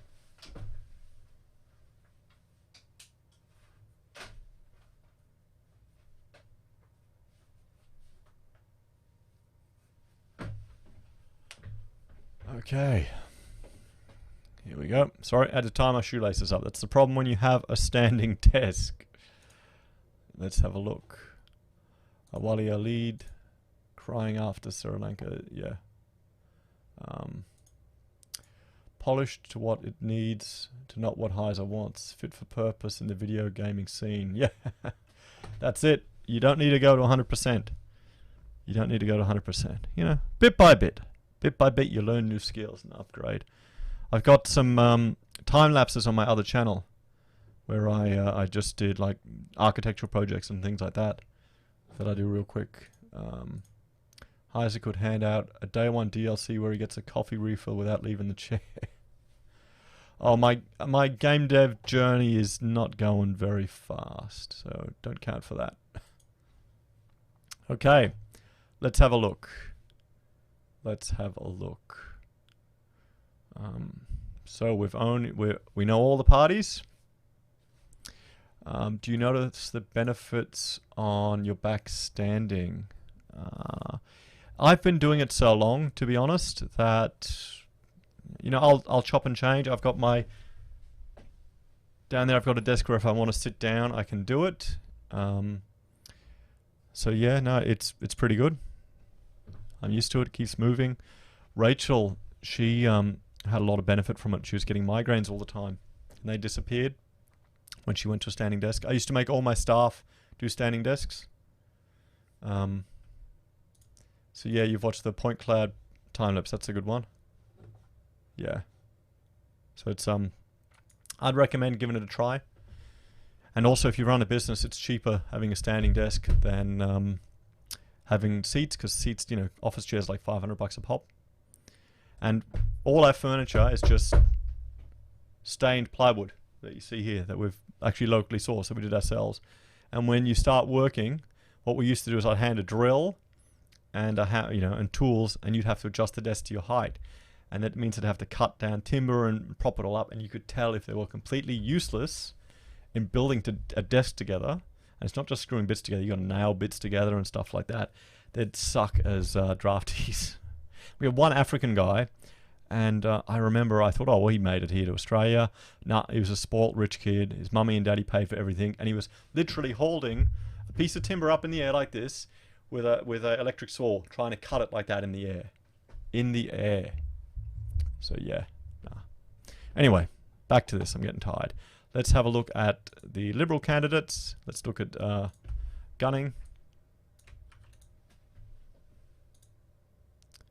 The ACT. Robert Gunning. Robert has lived in Canberra with his wife Judith for 40 years. Robert and Judith raised their family in Wetangara and enjoyed watching their grandchildren grow up here. Robert has worked in both the public and private sectors. As a self-funded retiree, he understands what it means to work hard and aspire to be independent. Okay. Robert has a long history of involvement with the community, having been chair of the Bell Connect High School Parents and Citizens Association and a member of the school board. He is currently chair of the Community Advisory Council of Calvary, Canberra. Robert believes our government has an important role in delivering a strong economy and reflecting community values. He wants to ensure Australians have the best opportunities to get ahead and have access to the essential services we rely on. Cool. The Greens, we'll skip them. Let's look at Annings. Let's look at, can we see Group C? So Anthony Pesic, independent for ACT Senate. It is my goal to be a senator that represents you and our community with pride. More about him. What are you doing it for, mate? My goal is to be a senator who represents you and your community with pride. I am from the Sensible Centre. I've successfully established my own business and believe at this point in my life I can commit to provide fresh leadership the ACT deserves. I believe strongly in tackling the big issues of our time, like climate change. Again, my parents migrated from Croatia and settled here in Canberra to make a new life, and instilled me my values of hard work, enterprise, and giving back to the community. I attended local public primary school. My father was a cement renderer and house builder in Canberra. As a teenager, I often helped him with simple tasks of his building sites, which later inspired me to study civil engineering at uni. After graduating, I worked as a site engineer on various large-scale infrastructure and building construction projects. Okay, what are you standing for? Climate change, strong economy, tackling political corruption, healthcare, respect territory rights, protect our national institutions, defend our public service. Okay. Fight to retain public services here and prevent decentralisation like that of Australian Pesticides and Veterinary Medicines Authority, which was moved out by Barnaby Joyce in 2016. Proper planning in the ACT. I guess, if you're ACT, cool. G-Slim writes, I had a Russian working for me once.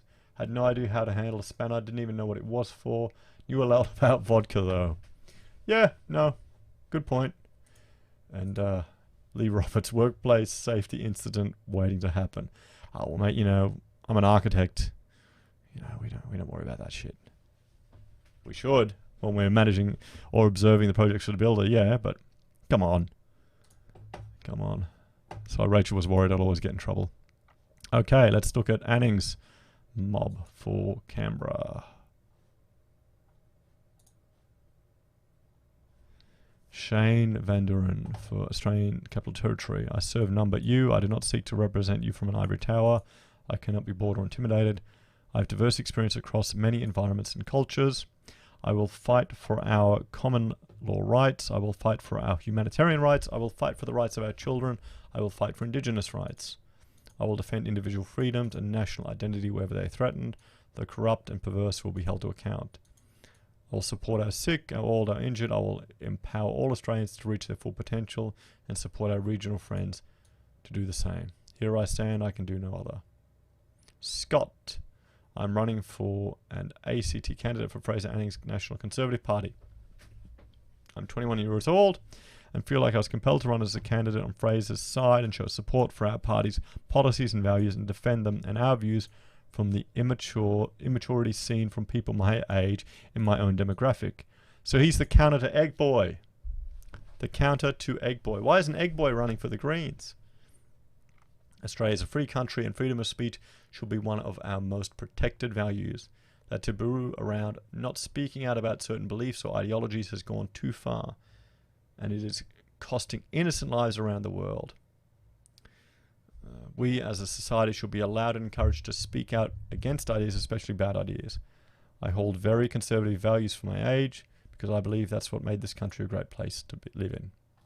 See, what generation is he in? He's Gen Z, a Zoomer. So it shows you that they've got a they're much more conservative, this next generation after the millennials. They're much more conservative generally. And you're right, zero tolerance. It is good to see them taking an interest. Very good. But they'll label him a nutcase, you know. Looks like a normal bloke. Okay. UAP. We'll skip Australian Sustainable, and we'll skip the Labor Party. And Fred Nile Group has a candidate there as well. The Greens won't want any free thinkers like Egg Boy. I'm actually glad to see someone young stepping up. Perverse, he'll have lots of work to do in the first parliament before the outside parts.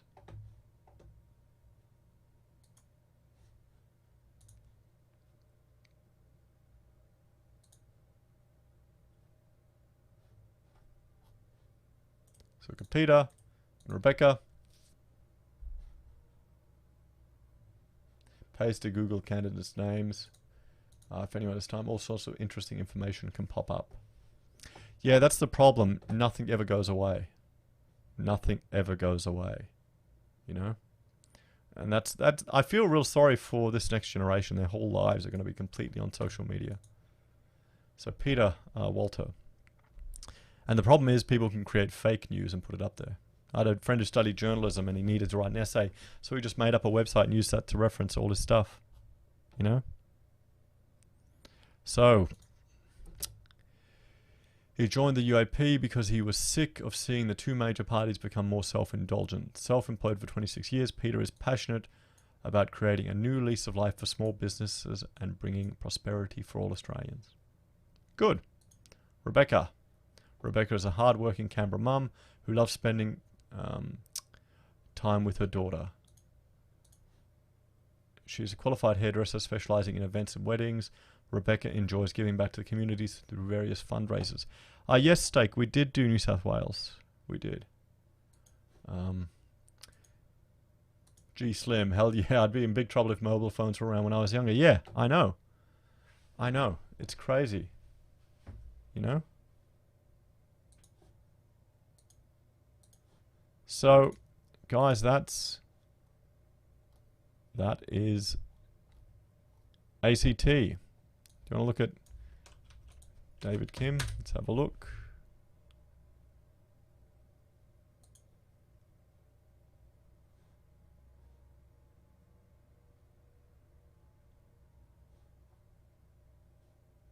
Okay, cool.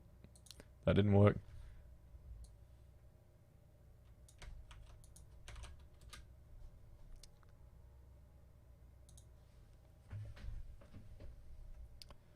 Let's see the team, leadership group, Christian youth get involved. Where are they? They're people. Okay, no, it's fine. Guys, do you have any other questions? Anything else you want to look at?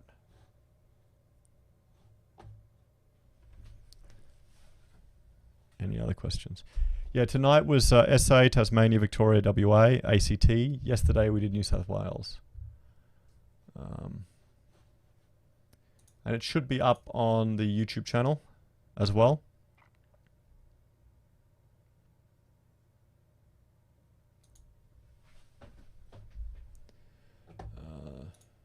So were any parties talking about tax cuts for single income families? It would be great if hubby kept more of his pay. Tough times. Some were, yes. Honestly, I think if you've got a mortgage, I like Palmer's policy of allowing you to write that off. I think that will make the biggest difference for people when tough times are coming for. So who do we vote for? Stakes asking. I think I would spend a bit of, consider voting below the line. Pick who you want. I'm going to look at the minors who may not necessarily, I may not agree with all of their policies or positions, but I want to shift the window to a certain way and look at which ones will need the vote or need the funding. Where will it go for? And then bookend my vote so it doesn't get exhausted. So worst case, it goes to the LMP. I definitely want to get some minors in the Senate. That'd be good. I hope that can happen. Who has the best mix of policies? I want to chop and change from a whole heap of them. I want to take some from Palmer, some from Anning, some from Hanson, some from Liberals. I can tell you who I don't think have good policies. There's so many leftist parties, so many people worrying about climate change. When the lead scientist reporting to the Senate that it will make absolutely no difference. It's just going to hurt all the hurt our country. Yeah, who has the worst policies? I think Labor's Gender Commission, frankly. I think Labor's Gender Commission. I think that's probably one of the worst policies. That's the one that really worries me. And ZLVD is saying voting below the line takes so long, though. Yeah, well, get yourself a dog, a hot dog, and all of that, and make a day of it. Vote early. Vote early. Who do you think's worth? G Slim, you're thinking the Greens? Greens or Labour? Really doesn't matter. Star of the Sea, climate change is another Trojan horse. Yeah, it is. It really is. Don't forget Libs. Labour, Greens always last. Yeah, Greens always last. And don't be afraid to vote for a minor party in the House of Reps just to get their percentage up. If enough people start doing that, tell your family and friends they can't waste their vote. Even on Facebook, share it. They can't waste their vote. The lefty policies will ruin the country, but Labour policies will ruin your family. Yeah, you're right. Someone shared a video about a gentleman from Sex Change Regret. He's got a website there, and he helps people deal with detransitioning. And he's a really good speaker, and he shares some really gut-wrenching stories. I'd recommend you have a look at that if you're interested. Steak and eggs. I voted with the white paper I did above and did not have to put Labour or Greens in. Well, good. That means you've got enough options.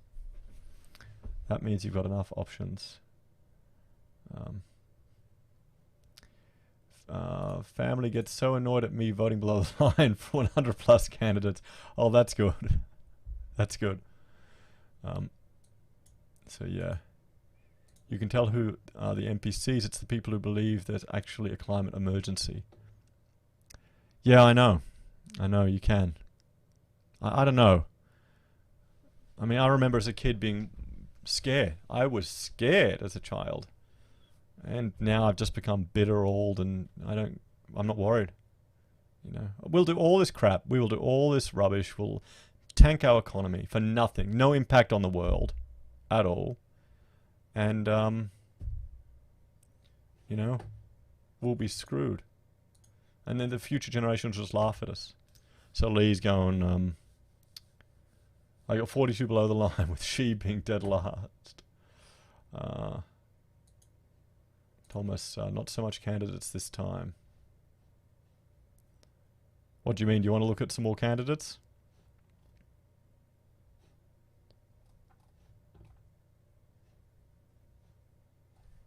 or it has been. We have been going for 3 hours, guys.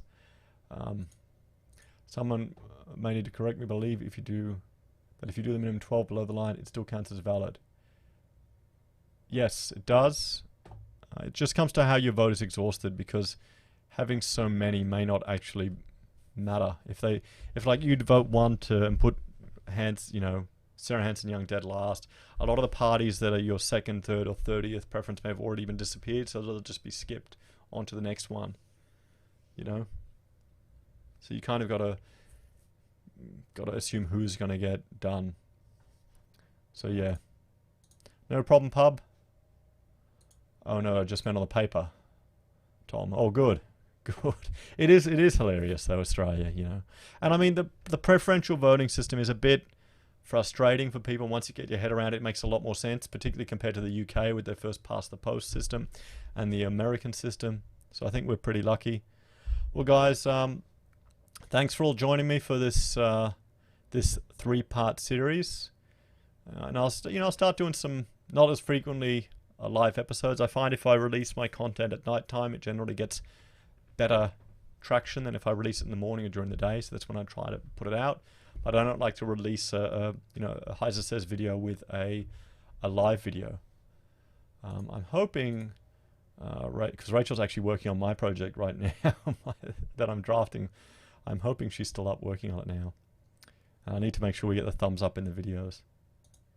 Yeah, so thank you everyone, and thanks for all the super chats. I really appreciate it. It all helps out and adds up. Thanks to the people that are, using the Amazon referral link, buying little things here, there. It all adds up. And my Patreon, well, not Patreon, Subscribe Star supporters. Thanks guys. It's great. I don't really have many perks I can offer you because I can't think of anything. But I think we'll definitely organize a German club night. I think that'd be a great idea actually. We'll get babysitting as well.